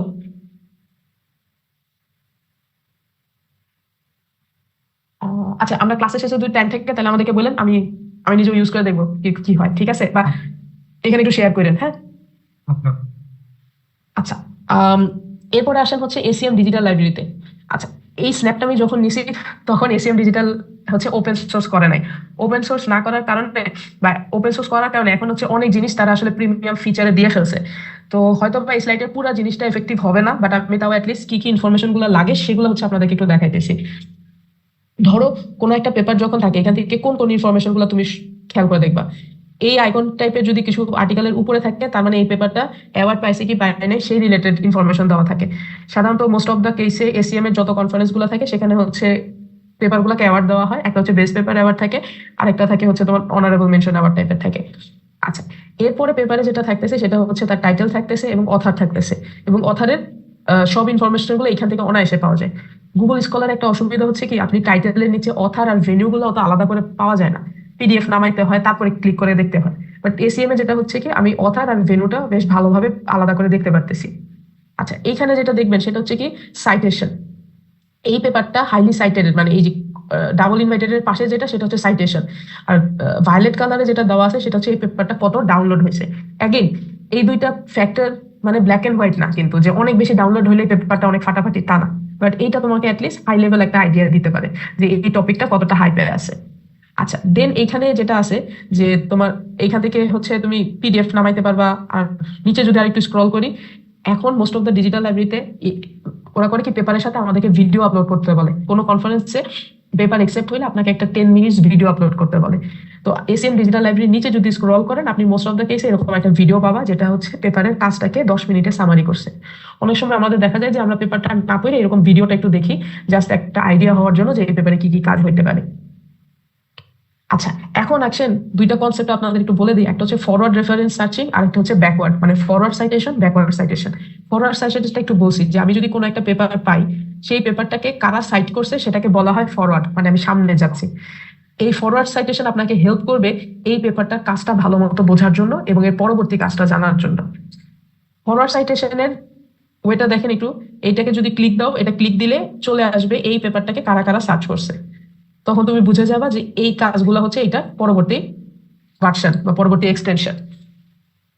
ফরওয়ার্ড সাইটেশনের সাথে আরেকটা যেটা আসছে সেটা হচ্ছে ব্যাকওয়ার্ড সাইটেশন। ব্যাকওয়ার্ড সাইটেশন মানে হচ্ছে আমি যে পেপারটা খুঁজে পাইছি ওই পেপারটা আগের কোন কাজগুলোকে তার রেফারেন্সে ব্যবহার করছে। ব্যাকওয়ার্ড সাইটেশন আমাকে হেল্প করবে এটা জানার জন্য যে আমার কি কি ধরনের পেপারকে রিলেটেড ওয়ার্কে ইনক্লুড করা লাগতে পারে এই পেপারটার উপরে বেস করে। মনে করো আমরা একটা পেপার পাইছি, সেই পেপারের যে রেফারেন্স সেকশনটা থাকে সেটা হচ্ছে আমার ব্যাকওয়ার্ড সাইটেশনের মতো কাজ করবে। তাহলে দুইটা জিনিস, একটা হচ্ছে ফরওয়ার্ড, আমার পেপার আমি যে পেপারটা খুঁজে পাইলাম সেই পেপারটাকে কারা কারা সাইট করছে তার মানে ফিউচার বা পরবর্তী কাজগুলো জানার জন্য। আর ব্যাকওয়ার্ড সাইটেশন হচ্ছে হলো এই পেপারটা কাদেরকে রেফার করছে, অনেকটা রিলেটেড ওয়ার্কের কাজগুলো জানার জন্য যে এই রিলেটেড কাজ আগে কি হয়েছে, তার জন্য আমরা ব্যাকওয়ার্ড সাইটেশন ব্যবহার করব। এই দুইটা জিনিস ব্যবহার করে আমরা সাধারণত অনেক সময় আমাদের ওই রিলেটেড ওয়ার্কের পুলটাকে বিল্ড আপ করি, যে একটা বেস পেপার থেকে শুরু করি, সেই পেপারের সামনে যাই এবং সেই পেপারের পিছনে যাই, গিয়ে যে আস্তে আস্তে পেপারের সংখ্যাগুলো বাড়িতে থাকি আমরা। আচ্ছা, এইটুক পর্যন্ত গেছে হচ্ছে পেপার সার্চ করা। এইটুক রিলেটেড, আচ্ছা এটা কি দিছে, আচ্ছা হ্যাঁ, এইটুক রিলেটেড কারো কি আর কোনো কোয়েরি আছে? এই রিলেটেড কোনো কোয়েরি মানে কোশ্চেন হইতে হবে না, কোনো সাজেশন বা কোনো ট্রিক্স আরো অ্যাপ্লাই করেন অলরেডি হয়তো বা আপনাদের ক্লাসে পরে নিজে একটু এক্সপ্লোর করবো। আর আমার নিজেরও সমস্যা আছে, আমি সাধারণত পেপার সার্চ করার ক্ষেত্রে এআই রিলেটেড টুলগুলো কেন জানি ব্যবহার করতে চাই না, বাট ব্যবহার করা দরকার। আমি ম্যাম সাইট নামে একটা সাইট আছে, ওইটা এলএলএম পাওয়ার্ড, ওইটা ইউজ করে নরমালি রিলেটেড পেপার খোঁজার জন্য। তো ওকে হচ্ছে কোনো কনটেক্সট দিলে সে হচ্ছে ওই রিলেটেড পেপার খুঁজে বের করে এনে দেয়। বাট এখানে একটা হ্যাক হচ্ছে ওই এলএলএম জেনারেটর, তো এটা পরে ভেরিফাই করা লাগে যে আসলে পেপারগুলো রেলেভেন্ট না। But most of the case আমি রেলেভেন্ট পেপারই পাইছি না। আচ্ছা, এগেন সাইটটার নাম দিয়ে দিন, দরকার হলে হচ্ছে আমি এই যে সাইটগুলো দিচ্ছেন সেগুলো হচ্ছে আমি তাহলে স্লাইডে অ্যাড করে ওগুলা দিয়ে দিব না। ঠিক আছে ম্যাম। আচ্ছা, আমি আমার পার্সোনাল মতামত হচ্ছে আমি পেপার সার্চ করার ক্ষেত্রে এআই রিলেটেড ব্যবহার করবো না, কারণ যেটা হচ্ছে মানে আমি আমার ওই প্র্যাকটিসটা হারাইতে চাই না, যে সাপোজ একটা লিস্ট অফ কিওয়ার্ড কিভাবে কিউরেট করতে হয়, কোন কিওয়ার্ড দিলে কি ধরনের পেপারগুলো আসে, এই স্কিলটা আমি হারাইতে চাইতেছি না। মানে আমার নিজের উপর অনেক বেশি কনফিডেন্ট, এই কারণে আমি এই রিলেটেড টুলগুলো ব্যবহার করি না, করতে চাই না, করি না তা না, করতে ইচ্ছা করে না। কারণ ধরেন আপনি ওই ফান্ডামেন্টাল স্কিলটা হারাই যাবেন আস্তে আস্তে, যে একটা কিওয়ার্ড কেমনে পুল আপ করা লাগে, একটা কিওয়ার্ড বানাইতে হয় কিভাবে, কি কি চিন্তা করা লাগে। কারণ কিওয়ার্ড লিস্টটা চিন্তা করতে গিয়েও কিন্তু আপনি আপনার রিসার্চ প্রবলেমটাকে রিফ্লেক্ট করতেছেন।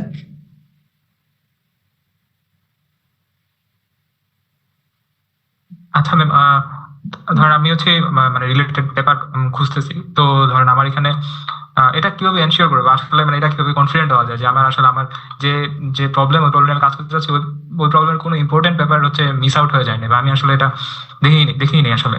তো মানে এটা কি আসলে মানে এনশিওর করার কোনো ওয়ে আছে কিনা, বা ধরেন আমি বুঝতে পারবো কিনা? আচ্ছা, এটা একটা ভালো কোয়েশ্চেন করছেন, যে আমি এমন ভাবে কেমনে বুঝবো যে আমি সেমিনাল কাজগুলো বাদ দিয়ে ফেলছি, বা সেমিনাল কাজগুলো আমি ইনক্লুড করি নাই, বা এই ডোমেনের জন্য সেমিনাল কাজ কি। এইটা আসলে এই লেভেলে হয়তোবা শুরুতে আপনি বুঝতে পারবেন না। যেমন ধরেন, এটা আসলে একটা ভালো কোয়েশ্চেন বলছো, যেমন কোন ফিল্ডের সেমিনাল কাজ কি কি আমাকে নিজেও যদি জিজ্ঞাসা করো, আমি আমার ফিল্ডের বাইরে কিন্তু বলতে পারবো না। কারণ আমার ফিল্ডের সেমিনাল কাজগুলো আমি শিখছি কিভাবে, ধরো কথা বলতে বলতে বের হয়েছে, ল্যাবে ডিসকাশনের মাধ্যমে বের হয়েছে, যে আচ্ছা এই মানে প্রফেসররাই বলছে, কেন সেটা তাদের কাছ থেকে তারা শুনে আসছে। সো আমরা জানি যে অমুক প্রফেসরের কাজগুলো হচ্ছে সেমিনাল, কারণ আমি পড়ছি ওইভাবে, আমরা কোর্স করছি, কোর্সের মধ্যে সেমিনাল কাজগুলো দেওয়া হয়েছে। সেটা একটা ওয়ে আছে, যে আচ্ছা আপনি জানতেছেন আপনার মেন্টরের কাছ থেকে যে এই ফিল্ডের এইগুলো হচ্ছে সেমিনাল, কারণ এগুলা সে যুগের পর যুগ থেকে চলে আসতেছে। এছাড়া আর ওয়ে আসলে ওইরকম ইয়াটা নাই যে আমি সেমিনাল কাজগুলাকে কিভাবে ফেলাই দিব, বা এটা আসলে আমার আসলে কোনো প্রপার অ্যান্সার জানা নাই। বাট অন্য কেউ একটু শেয়ার করতে চাইলে করতে পারেন, আমার কোনো মানে আমি এখানে এটার কোনো যথাযথ অ্যান্সার দিতে পারলাম না। আমি মোস্টলি হচ্ছে আমার ডোমেনে যদি সেমিনার কাজ খুঁজতে হয়, আমি জানি XYZ পিপলের কাজগুলো হচ্ছে, তারা এই ডোমেনের মোটামুটি বস মানুষ, সো আমি তাদের কাজগুলো পড়া খোঁজার চেষ্টা করি। কিন্তু এখন কোয়েশ্চেন হচ্ছে, আপনি এটা জিজ্ঞাসা করতে পারেন আপনি জানলেন কেন এদের কাজ খুঁজতেই হবে। ওই যে পড়তে পড়তে আমি জানছি যে এরা হচ্ছে এই ডোমেনের, কতজনকে আমার প্রফেসর জানাই দিছে, কতজন হচ্ছে ল্যাবে আমরা বিভিন্ন কাজ করতে গিয়ে জানছি। আর মানে কমিউনিটির মাধ্যমে, ডিসকাসের মাধ্যমে কিন্তু আপনি জানেন যে এই ডোমেনে কারা পপুলার মানুষ, কাদের পেপার গুলা সেমিনাল ওয়ার্ক মধ্যে যায়। যেমন ধরেন আমার ডোমেন হইতেছে হচ্ছে ওল্ডার অ্যাডাল্ট বা অ্যাসিস্টিভ টেকনোলজি বা এই রিলেটেড। তো এখানে হচ্ছে প্রফেসর মাইনাত বস লেভেলের, মাইনাতের কাজগুলো সেমিনাল কাজ। সো আমরা যখন ফাউন্ডেশন বিল্ড আপ করছি, আমি মাইনাতের সকল পেপার পড়ছিলাম প্রফেসর মাইনাতের। তো এইভাবে বিল্ড আপ করা, বুঝছেন। এই জিনিসটা আপনাদের কাছ থেকে এখন কেউ এক্সপেক্ট করবে না, কারণ মাত্র আন্ডার গ্রেড বা গ্রাজুয়েশনে আপনি আছেন, ওইটা তো জানা সম্ভব না। এটা তাহলে আমরা কিভাবে হেল্প করতে পারি, ধরেন আমরা যারা মেন্টর আছি আপনাদেরকে বলতে পারি, আচ্ছা হ্যাঁ অমুক প্রফেসরের অমুক ডোমেনের কাজগুলো দেখতে পারো, ওগুলো হচ্ছে সেমিনাল কাজ। এটা ছাড়া আমার না সত্যি অনেস্টলি কোনো ভালো অ্যান্সার জানা নাই। অন্য কেউ কোনো অ্যান্সার জানা থাকলে একটু বলতে পারেন। সার্ভে পেপার কি কভার করে আসলে টপিকের? হ্যাঁ, লিটারেচার সার্ভে পেপারগুলো আপনি দেখতে পারেন। লিটারেচার সার্ভেতেও কিন্তু সেমিনাল ওয়ার্কের, এটা ভালো বলছেন, বাট সেমিনাল ওয়ার্ক আসলে সার্ভেতে আসতেও পারে, নাও আসতে পারে, বা রিফ্লেক্ট হইতেও পারে, নাও হইতে পারে। বাট সার্ভে বা লিটারেচার রিভিউ কাইন্ড অফ আপনাকে একটা বেশ ভালো একটা আইডিয়া দিবে। কোনো একটা ডোমেনে যদি পেপার খুঁজতে হয়, তাহলে আমরা অলমোস্ট মোস্ট অফ দ্য কেসে একটু সার্ভে পেপার দিয়ে সার্চ দিই। আচ্ছা, নাহিদ একটা ভালো কথা বলছে, এটা আমি ওইভাবে বলি নাই। আপনার যদি কোনো একটা পেপার বা ডোমেন সম্পর্কে ভালো ধারণা হইতে চায়, তাহলে আপনি তখন কি করবেন, একটা সার্ভে পেপার সার্চ দিন যে এই রিলেটেড সার্ভে পেপার আছে কিনা, সার্ভে বা লিটারেচার রিভিউ বা স্কোপিং রিভিউ আসছে কিনা। আচ্ছা, এছাড়া আর কোনো সাজেশন আছে যে সেমিনাল পেপার বা এটা বুঝবাই কেমনে যে সব পেপার তুমি কভার করে ফেলছো? আচ্ছা, আমার আরেকটা প্রশ্ন ছিল, আমি আসলে জানি না দেখে জিজ্ঞেস করতেছি এটা। হ্যাঁ, sure. যে আমি ধরেন একটা জায়গায় পেপার সাবমিট করলাম, তো রিভিউয়াররা তো ধরেন আমি একটা ক্লেম করছি যে আমার এটা এই কারণে হচ্ছে আমার ইউনিক, ধরেন আমার নোবেলটি এটা কোনো একটা কারণে আমি ক্লেম করছি। তো ক্লেম আমি আমার পেপারে আরো অনেকগুলা কাজের হচ্ছে মানে রেফারেন্স দিছি, দিয়ে বলছে যে আমারটা এই কারণে ওদের থেকে আগে। তো যারা হচ্ছে রিভিউ করে, রিভিউয়াররা আসলে এটা কিভাবে চেক করে যে আমার পেপার গুলো সে কি চেক করে, নাকি আসলে অন্য জায়গায় সে চেক করে যে আসলে ও যদি এটা বলছে এবং ও পেপারে যা লিখছে সেটা কি মানে আসলে মানে এক্সিস্ট করে কিনা, বা ধরেন ও পেপারে যে রেফারেন্স গুলো অ্যাড করছে এটা ছাড়াও অন্য পেপার আছে যেটা হয়তো সেম জিনিসই করছে, বা ও যেটা করছে এটাতে মানে নালিফাই করে দিতেছে। তো রিভিউয়াররা এটা কিভাবে চেক করে? আচ্ছা, প্রথমত হচ্ছে যে ধর কোন একটা পেপারে রিভিউয়ার তাকে সিলেক্ট করা হয় যে এই ডোমেন সম্পর্কে জানে। সো জানা মানে কি মোটামুটি তার একটা আইডিয়া আছে যে কি ধরনের কাজ এখানে হয়েছে। তো আপনি যখন সাইট করতেছেন না যে আপনার পেপারটা ইন্সপায়ার্ড বাই XYZ, কিছু কিছু ক্ষেত্রে আমরা যদি নাও জানি, আমরা ওই পেপারগুলোতে যাই, ওগুলোতে গিয়ে দেখি যে কি বলা হয়েছে বা কি জিনিসটা বলছে এবং আপনার ক্লেমটা ঠিক আছে কিনা। অনেক সময় থাকে কি, বিশেষ করে এগুলো রিসেন্টলি হয়, যেহেতু মানুষজন পার্সিয়াল পেপার হচ্ছে AI দ্বারা লেখে, কিন্তু তো তখন হচ্ছে এমন কিছু ইররিলেভেন্ট সাইটেশন আইনা দেয় যে ওই রিলেটেড কথাবার্তা ওইখানে থাকতেছে না। অ্যাজ এ রিভিউয়ার আমরা কিন্তু হচ্ছে যখনই ওই ধরনের ইররিলেভেন্সি চলে আসে তখন আমরা হচ্ছে এটা পয়েন্ট আউট করে বলে দিই। আচ্ছা, আপনার প্রশ্ন একদম এক্সাক্ট অ্যান্সার বলি। মোস্ট অফ দ্য কেসে রিভিউয়াররা হচ্ছে যখন এই টাইপের ক্লেম করেন সে তখন রিলেভেন্ট পেপারগুলো সার্চ করে দেখে এবং তার নিজের আন্ডারস্ট্যান্ডিংয়েও যদি কোনো পেপার থেকে থাকে যেটা আপনার কাজের সাথে অ্যালাইন হইতেছে সে তখন সেই নলেজটাও অ্যাডপ্ট করে, পার্টিকুলারলি যখন আপনি খুব বোল্ড একটা ক্লেম করেন। ম্যাম, একটা বড় কনফারেন্সে একটা রিভিউয়ার কত টাইম দেয় একটা পেপারের পিছনে? আই মিন তাদের তো অনেক পেপার দেখার কথা হইতে পারে, সো একটা পেপারের জন্য কতটা টাইম দিতে পারে? এইটা পার্সন টু পার্সন ভ্যারি করে।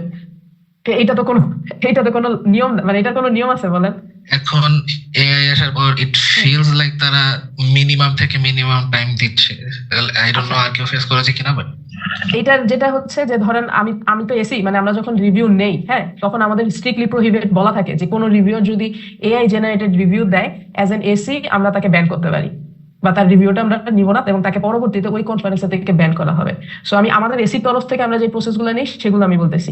হ্যাঁ, এখন তারপরেও যদি আপনার কোনো রিভিউর এটা করে ফেলে, হ্যাঁ, সেইটা ধরো আমরা তো মানুষ, আমাদের পক্ষে তো আবার সবার জিনিস অত চেক করা পসিবল না, বাট এসি যারা থাকতেছি আমাদের উপরও যারা এসসি থাকতেছে সবাই আমরা এনশিওর করার চেষ্টা করি যে একটা রিভিউর যে কোয়ালিটি সেটা যাতে মেনটেন থাকে। এখন মনে করেন এটা তো সার্ভিস, মানে আপনি সার্ভিস করতেছেন কমিউনিটির জন্য, এখন তুমি কারোর জন্য কিছু একটা করবা আর তুমি হাফ হার্টেডলি করবে, এটা নিশ্চয়ই তুমি নিজে থেকেই করবা না এই জিনিসটা, তাই না? Yes, it's understandable, but live experience থেকে একটু ডিফারেন্ট, তো তাই এখন একটু কনফিউজড। আচ্ছা, এটা হচ্ছে এমন না যে হচ্ছে না তা না। এখন ধরো মানে অ্যাটলিস্ট আমাদের এসিদেরকে তো বলা হয় যে আমরা যাতে যতটুকু পারি মিটিগেট করি। এখন সবার পক্ষে তো আর সবকিছুই পুরো রিজলভ করা পসিবল না, তো বাট অ্যাটলিস্ট প্রত্যেকটা conference is strict about AI generated reviews এবং সাধারণত অ্যাটলিস্ট আমার থাকা অবস্থায় আমি তো কয়েকটা পেপারে আমরা রিভিউ পাওয়ার পরে তারপর সেই রিভিউয়ারকে ব্যান করা হয়েছে যেহেতু তারা এআই ইউজ করতেছেন। তো যেহেতু আমি দেখছি আমরা এটা করতেছি, সো আমি বলতে পারি যে পদক্ষেপ নেওয়া হইতেছে, ডেসপাইট স্মল স্কেল, বাট পদক্ষেপ তো আসছেই। ইয়েস, এন্ড মিস টুইটারে অনেক কথা হয় এগুলো নিয়ে। আচ্ছা, কারো কি সার্চ রিলেটেড আর কোনো কোয়েশ্চেন আছে? কারণ এরপরে হচ্ছে আমি চলে যাবো একটা পেপার কিভাবে পড়তে হয়। যদি খুব বেশি বোর হয়ে যান আমরা 5 মিনিট গ্যাপ নিতে পারি। এই কোন আজকে যা যা পড়ে সেগুলো কিন্তু একটাও তোমাদের জন্য নতুন না, তোমরা মোস্ট অফ দ্য কেস হচ্ছে পেপার পড়ে অভ্যস্ত।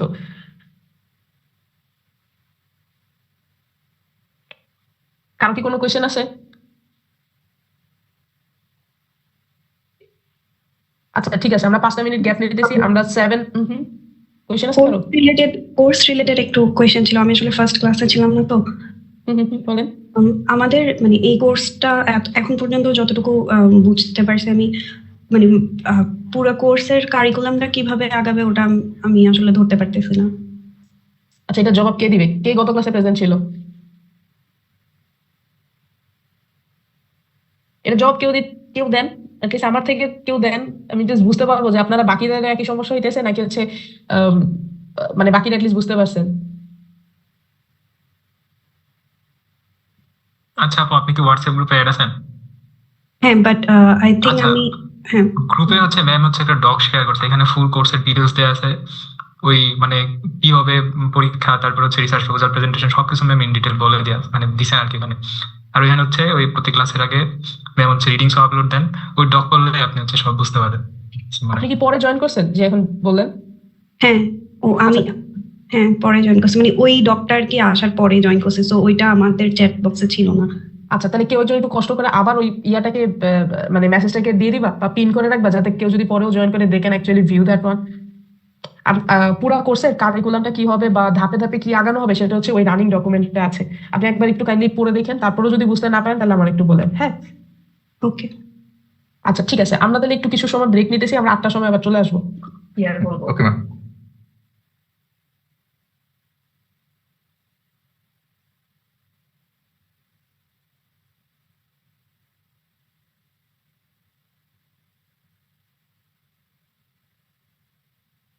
পোলটা একদম ফালতু কাজে ছিল, শুধুমাত্র এটা জানার জন্য কারা কারা ফেরত আসছেন।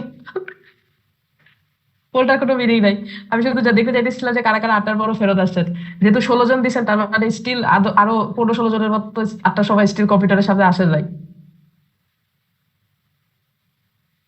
আচ্ছা ঠিক আছে, তাহলে আমরা হচ্ছে এখন একটু নেক্সট পার্টটা পড়তেছি, সেটা হচ্ছে যে একটা পেপার কিভাবে পড়বো, পেপার পড়ার ট্রিক্স গুলা কি কি।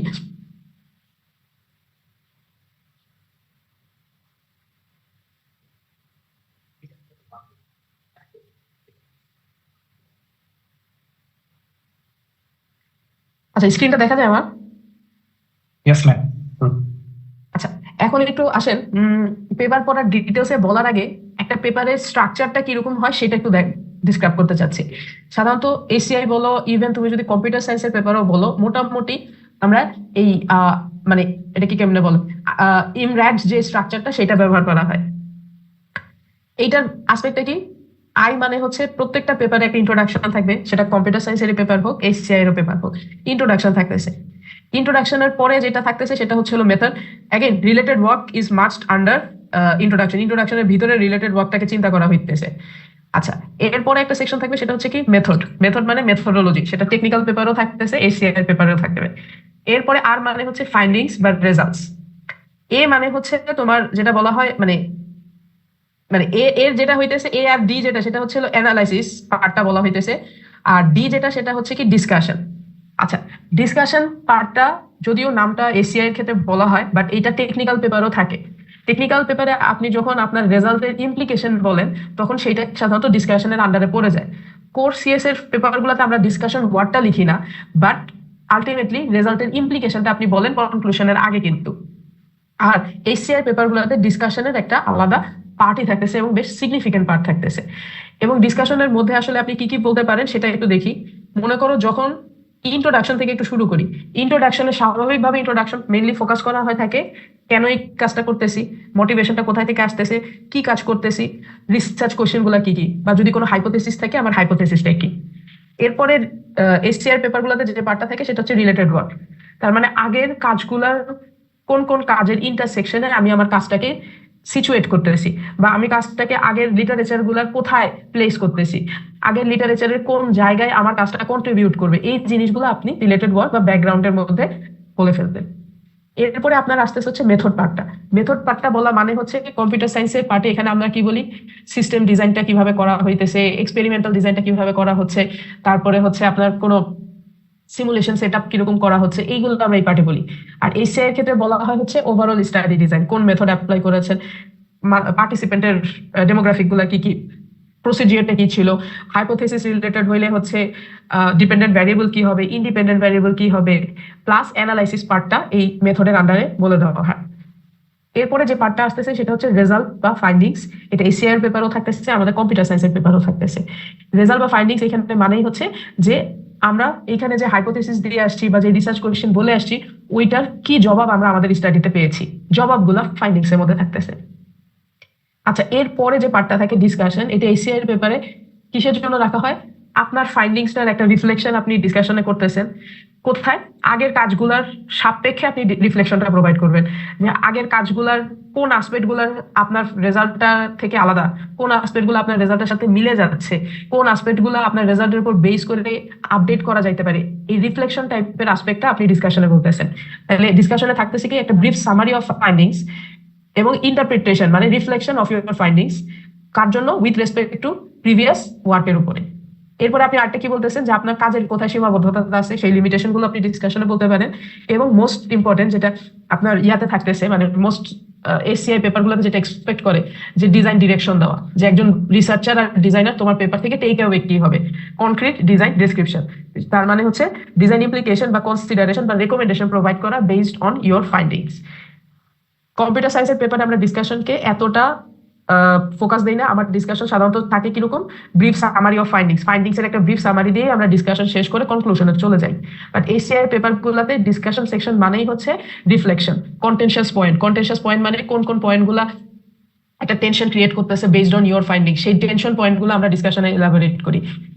ডিসকাশনে আপনি রিফ্লেক্ট করেন যে আপনার ফাইন্ডিংস এর উপর বেস করে যদি কোনো টেকনোলজি ডিজাইন করতে হয় তাহলে অ্যাডিশনাল চ্যালেঞ্জেস কি কি আসতে পারে, আপনার ডিজাইনের কোন কোন আসপেক্ট গুলো ফোকাস করতে পারে, কনক্রিট ডিজাইন সলিউশন দিবেন, এই জিনিসগুলো আপনার ডিসকাশনে লেখার মধ্যে চলে আসবে। আমি যদি একটু হালকা ভাগ করে বলি, ডিসকাশনে সাধারণত আমরা 5 ধরনের জিনিসপত্র ব্যবহার করে ডিসকাশন লিখতে পারি। এর মানে এই না যে 5টাই চলে আসবে, তা নয়, 5টা ডিফারেন্ট আসপেক্ট হইতে পারে। একটা আসপেক্ট হইতে পারে আমি ডিসকাশনে রিফ্লেকশন প্রোভাইড করেছি। রিফ্লেকশন মানে হচ্ছে আমি ফাইন্ডিংসটাকে আরেক লেয়ার রিফ্লেক্ট করেছি।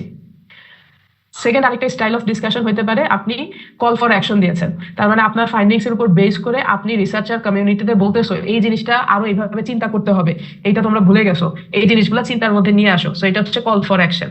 তাহলে এরকম একটা সেকশন লিখতে পারেন যেটা কল ফর অ্যাকশন নিয়ে কাজ করতে পারে। তাহলে রিফ্লেকশন হলো, কল ফর অ্যাকশন হলো।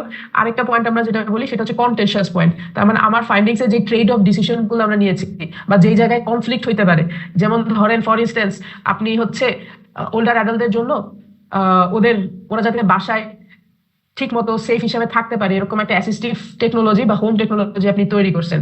কি দিবে সেটা হচ্ছে ওল্ডার অ্যাডাল্টদের সেফটি প্রোভাইড করবে, যে কেউ যদি মানে কেউ যদি হঠাৎ করে পড়ে যায়, অসাবধানতাবশত ফেল করে, তাইলে হচ্ছে আপনার ওই সিস্টেমটা ইমার্জেন্সি কন্ট্যাক্টকে জানাবে।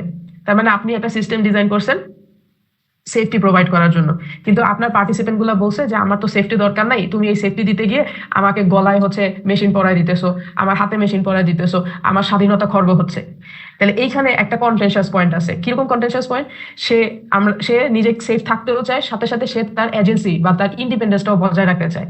তাহলে আমরা ডিসকাশনে একটা লিখবো কিরকম, যে সেফটি ভার্সেস ইন্ডিপেন্ডেন্স। তার মানে ওই ডিসকাশন পয়েন্টটাতে আমরা আলোচনা করব যে ওলারকে যদি আমার এজেন্সি দিতে হয় তাহলে সেফটিকে কম্প্রোমাইজ করা যাবে না, আবার সেফটিকে এই ইন্ডিপেন্ডেন্সকে কম্প্রোমাইজ করে সেফটিকে প্রায়োরিটি দেওয়া যাবে না, দুইটার মধ্যে ব্যালেন্স আনতে হবে। এই দুইটার মধ্যে যে এই যে কন্টেনশিয়াস পয়েন্টগুলো নিয়ে রিফ্লেক্ট করতেছি, এইটাও এক ধরনের স্টাইল অফ ডিসকাশন।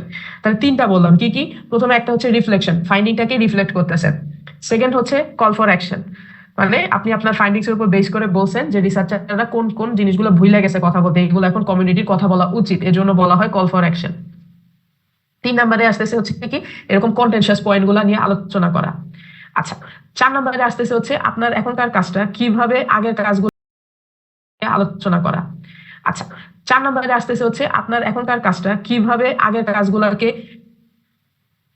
আগের কাজের সাথে মিলছে বা আগের কাজের থেকে ডিফারেন্ট হয়েছে বা আগের কাজ থেকে অগমেন্ট করতেছে, সেটার উপর ডিসকাস করা, প্রায়র ওয়ার্কের সাথে কম্পেয়ার করা, অ্যানালজি ক্রিয়েট করা, যে আগের কাজের মতোই আমার ফাইন্ডিংস হইলেও অমুক জিনিসগুলো আমার ফাইন্ডিংস অ্যাডিশনাল আসছে। এই এক ধরনের এটা হইতে পারে। আরেকটা কমন হচ্ছে কি আপনি কিছু সলিড ডিজাইন কনসিডারেশন বা রেকমেন্ডেশন প্রোভাইড করবেন। তো এই 5টার কম্বিনেশনে আমরা ডিসকাশনটা সাধারণত লিখি। ডিসকাশনের এক একটা সেকশন এগুলাকে সাপোর্ট দেওয়ার চেষ্টা করে। 5টাই যে একসাথে থাকতে হবে তা নয়, তোমার ফাইন্ডিংস এর উপর বেস করে কখনো 3টা থাকে, কখনো 4টা থাকে, আবার কখনো পুরো ডিজাইন রেকমেন্ডেশন দিয়ে আমরা পুরো ডিসকাশনটা লিখে ফেলি। এটা ডিপেন্ড করবে আমার ফাইন্ডিংস এর উপর বেস করে আমি কোন স্টোরিটা বলতে চাইতেছি। আচ্ছা, তাহলে এইটুকু যদি একটু বলি, তাহলে আমার পেপারের মেইন পার্ট কি কি থাকতেছে, একটা ইন্ট্রোডাকশন থাকতেছে, ব্যাকগ্রাউন্ড থাকতেছে বা রিলেটেড ওয়ার্ক থাকতেছে, মেথড সেকশনটা থাকতেছে, রেজাল্ট সেকশন থাকতেছে এবং ডিসকাশন থাকতেছে। তার মানে আমি যে কোনো এসিআই এর পেপার তুলে ধরি, এই মেইন পার্টগুলোর মধ্যে কেমন কোনো পরিবর্তন আসবে না। পরিবর্তন কোথায় কোথায় আসবে? সে ফর ইনস্টেন্স আপনি মেথডের মধ্যে মনে করো 2 ধরনের স্টাডি বলছো, একটা হচ্ছে ইউজারদের নিড নেওয়া হয়েছে, আরেকটা হচ্ছে সিস্টেম ডিজাইন করা হয়েছে, তারপর ইউজার ইভলিউশন করা হয়েছে।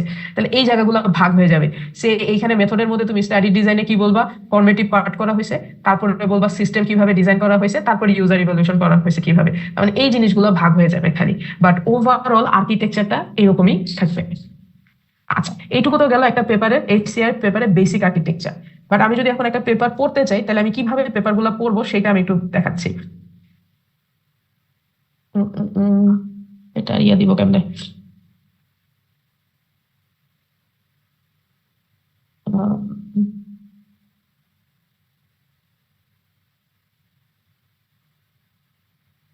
আচ্ছা, এটা কি স্ক্রিনটা দেখা যাইতেছে আমার? মানে পুরো স্ক্রিনটা দেখা যাইতেছে নাকি একটু ব্লো আপ করা লাগবে? কোনটা দেখা যাচ্ছে না? দেখা যাচ্ছে ম্যাম। আচ্ছা, দেখা যাচ্ছে না। এই স্লাইডটা আমার বানানো নয়, এই স্লাইডটা আর বস লোক বানাইছেন, আমি এটাকে ব্যবহার করতেছি কারণ আমার কাছে মনে হয়েছে এটা kind of much more details এ লেখা এবং এখানে খুব সুন্দর ব্লেন্ড করছে। এসিআই পেপার প্লাস টেকনিক্যাল জিনিস থাকতেছে, সেইটার ব্লেন্ড এখানে আছে। সো এর জন্য আমি এই স্লাইডটা এক্সাম্পল দিছি। আমি এই স্লাইডটা আপলোড করে দিব, হয়তো অত ডিটেলসে বুঝাবো না, বাট যেই পার্টগুলা মানে ক্রুশিয়াল পার্ট আমি সেইগুলো একটু হাইলাইট করবো, যেগুলো আপনারা হয়তো বা এখন পড়ার সময় একটু মিস করে ফেলো। এরা এই পেপারটা ফোকাস করছে কাইপ্লের 2017 অনেক পুরানো পেপার, বাট কাইপ্লের একটা ইন্টারেস্টিং পেপার এটা নিছে তারা। আচ্ছা, এখন এগেইন এটা হচ্ছে আমার পারসেপশন, নাও মিলতে পারে। আমরা যখন পেপার পড়ি, হ্যাঁ, কয়জন টাইটেলটা খুব ভালো করে পড়েন বলেন তো? একদম অনেস্টলি বলেন, কতজন হচ্ছে? দাঁড়ান আমি ওপেন করি, কারা কারা হ্যান্ড রেজ করতেছে সেটা যাতে বুঝতে পারি। কোন একটা টাইটেলটা কতজন ভালো করে পড়ো বলো? নাকি টাইটেলটা জাস্ট কোনো মতো একটু রিডিং করে প্রয়োজনীয় ইনফরমেশন আছে কিনা এইটুকু রেখে ছেড়ে দেন? টাইটেলটা কোনো রকমই পড়া হয়, তারপরে হ্যাঁ, এখন থেকে তাহলে একটু স্টাইলটা পরিবর্তন করবেন, একটা গেম খেলবেন। কিরকম? আমরা যখন পেপার, খেয়াল করে দেখুন, পেপার কিভাবে পড়তে হয় সেটা বলতে কিন্তু সাথে সাথে পেপার কিভাবে লেখা হয় সেই ট্রিক্সটাও কিন্তু একটু বলা হবে। কারণ পড়ার সময় যে জিনিসগুলো খেয়াল রাখবা, লেখার সময় কিন্তু সেই জিনিসগুলোই খেয়াল রাখবা। আচ্ছা, টাইটেলটা যখন আপনি পড়বেন তখন আপনি একটা গেম খেলবেন। কি গেম খেলবা? এই টাইটেলটা পড়ে তুমি গেস করবা যে এই পেপারটাতে কি স্টোরি হইতে পারে। তারপরে পেপার পড়া শেষে দেখবা যে তুমি যেটা গেস করছিলা সেই গেস স্টোরিটা ওরা ঠিক মতো মিলছে কিনা। এই কথাটার মানে হচ্ছে আপনি যখন পেপার লিখবেন আপনার টাইটেলটাও কিন্তু এরকম হইতে হবে। If someone only reads the title, they can understand what is the story is going to be told in the latter part of the paper. তার মানে দরকার হলে টাইটেলটারে 2-3 বার করে পড়বেন, এইটুকু বোঝার জন্য যে এই ব্যাপারে কি নিয়ে আলোচনা হইতে পারে। তারপর পেপারটার পরে শেষে ম্যাচ করে দেখবা যে আচ্ছা তুমি যেটা চিন্তা করছিলা সেটা কি সত্যি সত্যি তারা ওই গল্পটা বলছে কিনা, নাকি অন্য কোনো আঙ্গিকে অন্য গল্প বলে ফেলছে।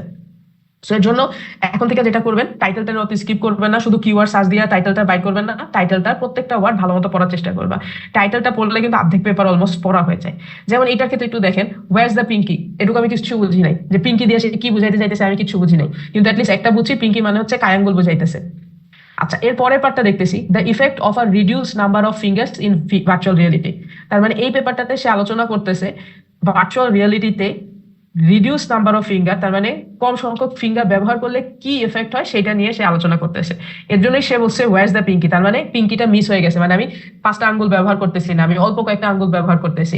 এর জন্য পেপারটার পরের পার্ট কি, the effect of reduce number of fingers in virtual reality. তার মানে এই পেপার নির্ঘাত এমন কিছু আলোচনা করবে যেটা হচ্ছে ভার্চুয়াল রিয়েলিটিতে কম সংখ্যক আঙ্গুল দিয়ে ইন্টারাকশন করলে কি এফেক্ট হইতে পারে সেগুলোর সে একটা সিমুলেশন দিতে। অ্যাগেন অনেস্ট কনফেশন, আমি এই পেপারটা কখনো পড়ি নাই, যেহেতু এটা কমপ্লিট একটু কোয়ান্টিটিভ স্টাইলের পেপার, এটা আমার ইন্টারেস্টের মধ্যে পড়ে না বলে আমি এই পেপারটা কখনো পড়ি নাই। এমন হইতে পারে আমি যেটা গেস করতেছি সেটা পরবর্তীতে নাও হইতে পারে, বাট টাইটেলটা আমাকে এই একটা ভাইব দিতেছে। সো আপনারাও এই জিনিসটা যখনই কোন একটা পেপার সার্চ করবা নামাবা, প্রথমে আগে 3-4 মিনিট খালি টাইটেলটা ভালো মতো বুঝা গেস করতে চাবা যে এখানে আসলে কি নিয়ে আলোচনা হইতে পারে। আচ্ছা, এরপরে যে কাজটা করি, যেটা আমি স্টুডেন্ট লাইফে কখনো করি নাই, কিন্তু আমি এখন আপনাদেরকে এই জিনিসটা অ্যাডভাইস করবো, অথার গুলো পড়া। আমি আগে যখন প্রথম পেপার পড়া শুরু করছিলাম তখন একটা অথারও আমার মনে থাকতো না। আমি বলতাম দূর, এদের পড়ে আমার কি হবে, এদের আধা নাম আমি উচ্চারণও করতে পারি না, আধা নাম আমার মনেও থাকে না, তাহলে আমি এদের পরে কি করবো। বাট আস্তে আস্তে যখন সময় গেছে তখন আমি দেখলাম যে এই জিনিসগুলো কতটা সিগনিফিকেন্ট। কারণ কি, এখন কেউ যদি আমাকে কোনো একটা অ্যাটলিস্ট আমার ডোমেনের মধ্যে পড়তে হবে, ধরো আমাকে যদি বলে এই রিলেটেড কোনো পেপার আসে কিনা, আমি কিন্তু টাইটেলটা অতটা মনে করতে পারি না। আমার চোখের সামনে ভাসে কি, উমুক অথারের এই পেপারটা আছে, আমি জানি যে উমুক অথার এই রিলেটেড কাজ করে, তখন আমি আপনাকে অথার অনুযায়ী সার্চ করতে বলি। এর কারণ হচ্ছে কি, তখন আমি আস্তে আস্তে এইগুলো পড়া শুরু করলাম।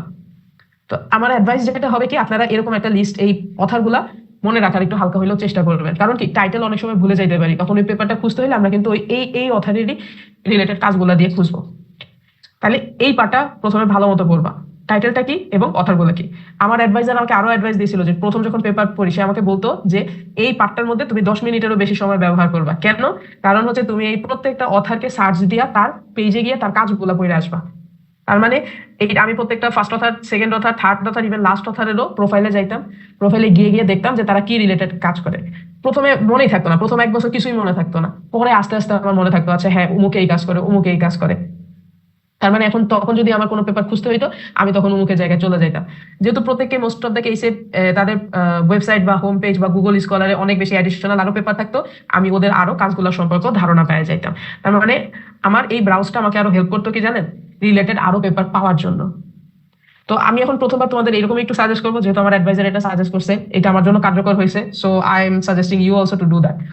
আচ্ছা, হাতগুলো নামাই নিয়েন, তারপর হচ্ছে কোয়েশ্চেন করলে আর হাত দেখানো বুঝতে পারবো না কিন্তু কেউ যদি কোয়েশ্চেন করে থাকেন। আচ্ছা, তাহলে এইটুকু গেল অথারের এই পার্টটা পড়বেন। এরপরে সেকেন্ড যে পার্টটা শুরু করবা সেটা হচ্ছে কি অ্যাবস্ট্রাক্ট পড়বা।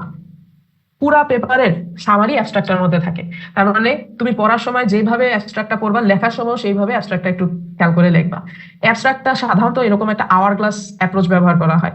যেমন আওয়ার গ্লাস কথাটার মানেই হচ্ছে কি, প্রথমে খুব ব্রড থাকবে, আস্তে আস্তে চিকন হবে, তারপর আবার শেষে গিয়ে খুব ব্রড হবে। অ্যাবস্ট্রাক্টটা মোস্ট অফ দ্য কেসে এসিআই এর ক্ষেত্রে ওয়ার্ড লিমিট দেওয়া থাকে। অ্যাবস্ট্রাক্ট সাধারণত 150 ওয়ার্ড বলা থাকে, কাই বলো ডিসে মনে হয় পুরো ফুল ওয়ার্ড লিমিট থাকে না, কাইতে মনে হয় 150 ওয়ার্ড থাকে, সিএসসিডব্লিউ তে মনে হয় এরকম কিছু থাকে। বাট যাই থাকুক না কেন, অ্যাবস্ট্রাক্ট লেখার একটা কমন অ্যাপ্রোচ আছে আমাদের, এবং প্রত্যেক কথার এই জিনিসটা ফলো করে কনসিয়াসলি আনকনসিয়াসলি। কি, অ্যাবস্ট্রাক্টের প্রথম 1টা বা 2টা লাইনে, ইভেন 3টা লাইন পর্যন্ত গিয়ে আমরা কি বলি যে আমার এই পেপারের যে প্রবলেমটা নিয়ে কাজ করতেছি তার পিছনে মোটিভেশনটা কি, কেন জরুরি এই প্রবলেমটা, এবং আগের কাজগুলা কোন জিনিসটা করতে ভুলে গেছে। তার মানে what is the problem and why it is important for whom. যে কোনো পেপারে প্রথম 2 বা 3 লাইনে এই কথাটাই থাকবে অ্যাবস্ট্রাক্টে। কি থাকবে? কেন এই কাজটা জরুরি এবং আগের কাজগুলো কোন জিনিসটা করে নাই যেটা আমরা করতেছি। এবং লাইনগুলো এরকমই থাকে, prior work has explored XYZ, however in this work we explore this. মানে একদম সলিড এরকম ভাবেই লেখাগুলো থাকে। তাহলে প্রথম 2-3টা লাইনে কি থাকবে? প্রবলেম স্পেসিফিক থাকবে, কেন এই কাজটা জরুরি, আগের কাজগুলো কি করে নাই, আমরা এইখানে কি করতেছি। এর পরের পার্টে মানে 3টা লাইনের পরের যে লাইন 4 বা 5 নাম্বার লাইনে আপনি বলবেন যে এইখানে আমরা এই কাজটা করার জন্য কোন মেথডটা অ্যাপ্লাই করছি। মেথড কি হইতে পারে? সার্ভে হইতে পারে, ইন্টারভিউ হইতে পারে, পার্টিসিপেটরি ডিজাইন হইতে পারে, বা আপনি এক্সপেরিমেন্টাল ডিজাইন করছেন মানে কোয়ান্টিটিভ অ্যানালাইসিস করছেন, বা হিউম্যান অ্যানোটেশন করছেন, বা LLM জেনারেটেড ইমেজ বা টেক্সট দিয়ে সেটার অ্যাসেসমেন্ট করছেন। সবকিছু হচ্ছে আপনি এই মেথড পার্টটাতে বলবেন। মেথড পার্টে আপনি কি কি ইনফরমেশন বলবা, কিভাবে আমি যেই ক্লেমটা করলাম যে এই পেপারে আমরা এইটা বের করতে চাইতেছি সেইটার করাসপন্ডিং জবাবটা পাইছি। তার মানে 4 বা 5 নাম্বার লাইনে লেখা থাকে কোন মেথডটা অ্যাপ্লাই করছেন আপনি, আপনার পার্টিসিপেন্ট কিরকম ছিল, এই ইনফরমেশনটা লেখা থাকে। দেখো 1, 2, 3 লাইন প্রবলেম, 4 আর 5 হচ্ছে মেথড, 6 7 গিয়া বা 8 মানে 3টা লাইনও হইতে পারে বা 2টা লাইনও হইতে পারে, আমরা আমাদের রেজাল্টের ক্রিম অংশটা বলবো, ক্রুশিয়াল ফাইন্ডিংসটা বলবো, যে from our in this paper we find XYZ, in this paper participant talked about, in this paper blah blah blah, findings আপনি বলতেছেন, রেজাল্ট বলতেছেন। আচ্ছা, এখন অনেকে আমাকে কোশ্চেন করতে পারেন রেজাল্ট আর ফাইন্ডিংস এর মধ্যে পার্থক্য কি। রেজাল্ট সাধারণত হাইপোথিসিসের ক্ষেত্রে বলা হয়, আর ফাইন্ডিংস মোস্টলি আমরা ইউজ করি হচ্ছে আপনার কোয়ালিটেটিভ পার্টের জন্য, বাট এই দুইটা একই, এটা আলাদা তেমন কিছুই না। তার মানে 3টা লাইনে প্রবলেম, 4 এবং 5 নাম্বার লাইনে মেথড, 6 7 অনেকে আবার 8 নাম্বার লাইনেও চলে যায় রেজাল্টের ব্যাপারে কথাটা বলার জন্য। আচ্ছা, এরপরে লাস্টের যে লাইনটা থাকে সেটা আনে থেকে আপনার এই পুরা কাজটার কন্ট্রিবিউশন, মানে ডিসকাশনে আপনি যেরকম কন্টেনশাস পয়েন্ট আলোচনা করেন সেইগুলো এখানে আইনা দেয়, খুব হাই লেভেল থেকে বলে যে আমার এই ফলাফলের উপর বেস করে আমি রিসার্চ কমিউনিটিতে কি কন্ট্রিবিউট করতেছি। তার মানে ব্রড লেভেলের জন্য আপনি আপনার কাজটাকে সেল করতেছেন। অ্যাবস্ট্রাক্টের শুরুতে মানুষজন তার কাজকে সেল করে এইটা বইলা যে মোটিভেশনটা কি, আর অ্যাবস্ট্রাক্টের শেষে সেল করে এইটা বইলা যে আমার কাজের কন্ট্রিবিউশন কি। তার মানে এই মোটামুটি মোস্ট অফ দ্য অ্যাবস্ট্রাক্টে এই প্যাটার্নটা ফলো করা হয়। ঠিক আছে, এইটুকু বুঝে কি কারো কোনো সমস্যা আছে? আপনারা এখন যখন অ্যাবস্ট্রাক্ট পড়বেন আপনারা এই চিন্তাটা চোখের সামনে ভাসবে। প্রথম 3টা লাইনে বলা থাকবে কেন কাজটা করা হয়েছে, কোথায় আগের কাজগুলো করা হয় নাই বা আগের কাজগুলো কি মিস হয়েছে, এবং 3 নাম্বার লাইনে বলা থাকে এই পেপারে আমরা কি করতেছি। 4 এবং 5 নাম্বার লাইনের মধ্যে বলা থাকে এই পেপারে ওই কাজটা করার জন্য কি মেথডটা অ্যাপ্লাই করছি, কাদের সাথে করেছি। তারপরে ফাইন্ডিংস এর পার্ট বলা থাকে, এবং সবার শেষে 2টা লাইন বা একটা লাইন কি বলা থাকে, কন্ট্রিবিউশন, এই কাজ থেকে আপনার কন্ট্রিবিউশনটা কি। আচ্ছা, এইটুকু বোঝা গেছে? এইটুকু বুঝতে কারো কোনো কোয়েশ্চেন আছে? এইটুকু পর্যন্ত যে অ্যাবস্ট্রাক্টের মধ্যে আমরা পড়ার সময় এইভাবে খেয়াল রাখবা, এবং দেখবা অ্যাবস্ট্রাক্টটা তোমার পুরো পেপারটার একটা খুব সুন্দর হাই লেভেল আইডিয়া দিবে। যেই পেপারে এটা দিতে পারতেছে না তার মানে ওর অ্যাবস্ট্রাক্টটাতে একটু লিমিটেশন আছে, অ্যাবস্ট্রাক্টটা আর একটু চিন্তা ভাবনা করে লেখা লাগবে। আপনিও যখন অ্যাবস্ট্রাক্ট লিখবেন আপনি এরকম ভাগ ভাগ করে নেবেন। এইটুকু পর্যন্ত কারো কোনো সাজেশন বা ডিসকাশন পয়েন্ট আছে? কেউ হাত তুলতেছে কিনা দেখতেছি না। কেউ হাত তুলছেন? না, কারো তো হাত নাই। আমি নেক্সট আগাইতে পারবো? Yes, ma'am. আচ্ছা, এরপরে দেখো এই অ্যাবস্ট্রাক্টের কথাবার্তা এখানে বলা আছে, যেহেতু আমি বলে ফেলছি আমি আর এই জিনিসটা বলতেছি না, আমি স্কিপ করে যাইতেছি। আচ্ছা, এরপরে দেখেন এই স্লাইডটাতে ওনারা সুন্দর করে আবার ইন্ট্রোডাকশনের স্টাইলটাও বলে দিছে যে সরি, ইন্ট্রোডাকশন লেখার সময় ইন্ট্রোডাকশনের প্যাটার্নটা কিরকম হবে। আচ্ছা, ইন্ট্রোডাকশনটার ক্ষেত্রে প্রথমে যখন একদম শুরু করবেন প্রথমে আপনি কি দিবেন, একটা বিগ পিকচার দিবেন, মানে গ্লোবাল এরেনাতে আপনার যে সমস্যা বা যেই আসপেক্ট বা যে ইস্যুটা নিয়ে আপনি কথা বলতেছেন ওর গ্লোবাল পার্সপেক্টিভটা আপনি প্রথম প্যারাগ্রাফে দিবেন। মানে প্রথম প্যারাগ্রাফে আপনি একটা বিগ পিকচার ড্র করবেন। সে ফর ইনস্টেন্স আমি আলোচনা করতে চাইতেছি ওল্ডার অ্যাডাল্টদের হোম মনিটরিং টেকনোলজি নিয়ে, তাহলে আমার ইন্ট্রোডাক্টরি ফার্স্ট প্যারাগ্রাফ এরকমই হবে যে পৃথিবীতে বৃদ্ধদের সংখ্যা বেড়ে যাচ্ছে, এই বাড়তি সংখ্যার সাথে তাল মিলিয়ে টেকনোলজি তৈরি করা সম্ভব হচ্ছে না, সো ব্লা ব্লা ব্লা এইভাবে শুরু করতেছি। তার মানে I start with a bigger problem, একটা বিগ পিকচার প্রোভাইড করা হইতেছে আমার ফার্স্ট প্যারাগ্রাফে। বিগ পিকচারটা যখন ড্র হয়ে যাবে তখন আপনি আস্তে আস্তে কি করবেন, আপনার স্টেটমেন্টটারে ন্যারো করবেন যে আচ্ছা এই তো বড় ধরনের সমস্যা, এবার আমি বড় ধরনের সমস্যার সাথে সাথে আপনি এখন বলতেছেন যে না আমি ফোকাস করতেছি এই সমস্যার এই পার্টটুকুতে, এবং প্রবলেম বলার সাথে সাথে আপনি পরে বলবেন যে আচ্ছা এই রিলেটেড কাজে আগের কাজগুলোতে কি হয়েছে, আগের কাজগুলোতে কি মিস হয়ে গেছে, আগের কাজগুলো কি চিন্তা করতে পারে না, এবং আমি এই পেপারে সেই জিনিসগুলো নিয়ে আসবো। তার মানে ব্যাকগ্রাউন্ড এন্ড প্র্যাকটিস। তারপরে যে পার্টটা থাকে সেই জায়গায় আপনি আপনার রিসার্চ কোয়েশ্চেনটাকে ইন্ট্রোডিউস করবা। তার মানে ব্যাকগ্রাউন্ড এবং প্র্যাকটিস বলার পরে এই প্যারাগ্রাফের শেষে আমরা বলি যে to address this gap we propose this research question. এবার আপনি আপনার প্রবলেমের রিসার্চ কোয়েশ্চেন গুলো বলেন, 1 2 3 করে আপনি রিসার্চ কোয়েশ্চেন বলে যান। রিসার্চ কোয়েশ্চেনের পরে যে প্যারাগ্রাফটা আসে সেটা হচ্ছে কি আপনি এই রিসার্চ কোয়েশ্চেন গুলোকে জবাবটা কিভাবে খুঁজছো, তার মানে মেথড আর ফাইন্ডিংস এর পার্টটা থাকে।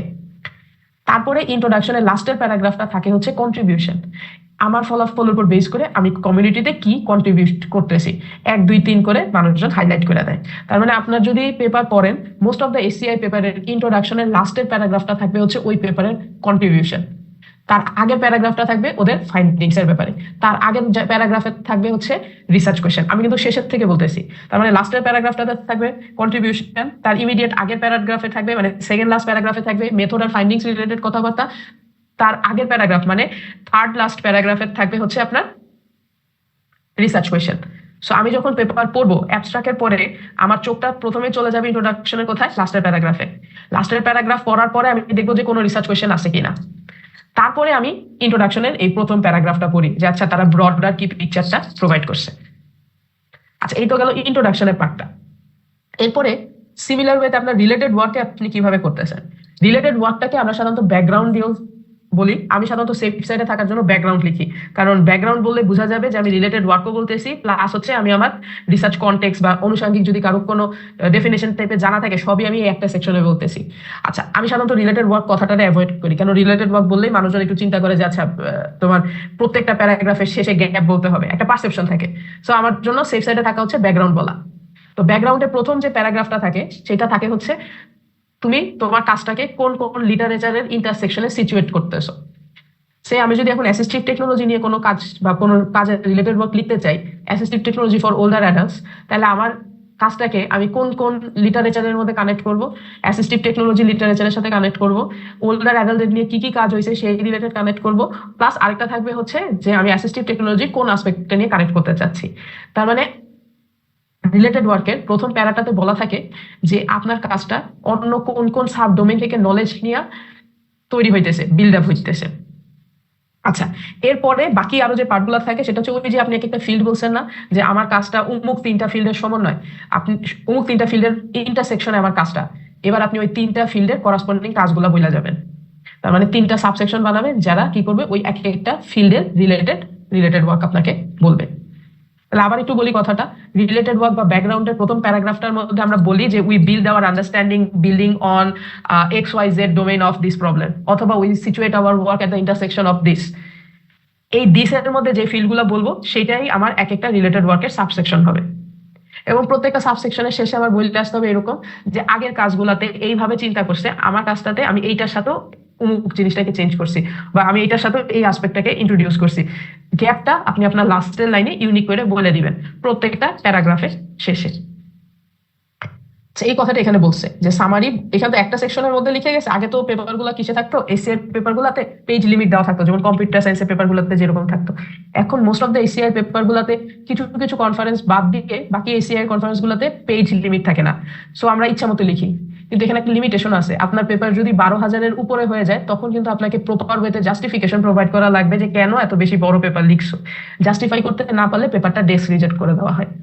আচ্ছা আগে যেহেতু ছিল, আগে মাত্র 12 পেজ থাকতো বলে রিলেটেড ওয়ার্কটা এরকম ছোট করে লেখা হইতো, বাট স্ট্রাকচারটা সেম থাকতো যে লাস্ট প্যারাগ্রাফটাতে তারা সামারাইজ করে বলতো যে এই যে এতগুলো রিলেটেড ওয়ার্ক রিলেটেড আলোচনা করছি, এইখানে কোন জিনিসটা এত ফ্লেশড আউট হয় নাই, কোনটা আন্ডার স্টাডিড আছে, যেটা আমার রিসার্চ গ্যাপটাকে ফিল আপ করতেছে। এইটা গেছে আমার রিলেটেড ওয়ার্কের পার্টটা। তাহলে ইন্ট্রো বলে ফেলছি, অ্যাবস্ট্রাক্ট বলে ফেলছি, ইন্ট্রো বলে ফেলছি, রিলেটেড ওয়ার্ক বলে ফেলছি। পড়ার সময় যেভাবে চিন্তা করবা লেখার সময়ও কিন্তু ঠিক একই জিনিসগুলো একটু দেখবেন। আমি কিন্তু লেখাটা আলাদা করে বলতেছি না, বাট আমি হচ্ছে লেখার জন্য একটা দিয়ে দিব, এই ইনারিরই সুন্দর লেখার আরেকটা স্লাইড আছে, হাউ টু রাইট পেপারস, সেটাও আপলোড করে দিব, সেটাও প্রত্যেকে দেখে নিয়ে। আচ্ছা আবার একটু ব্যাক করতেছি পড়ার স্লাইডটার ক্ষেত্রে। আচ্ছা অ্যাবস্ট্রাক্ট, ইন্ট্রোডাকশন, রিলেটেড ওয়ার্ক, এরপরে আমাদের কোন সেকশনটা থাকবে?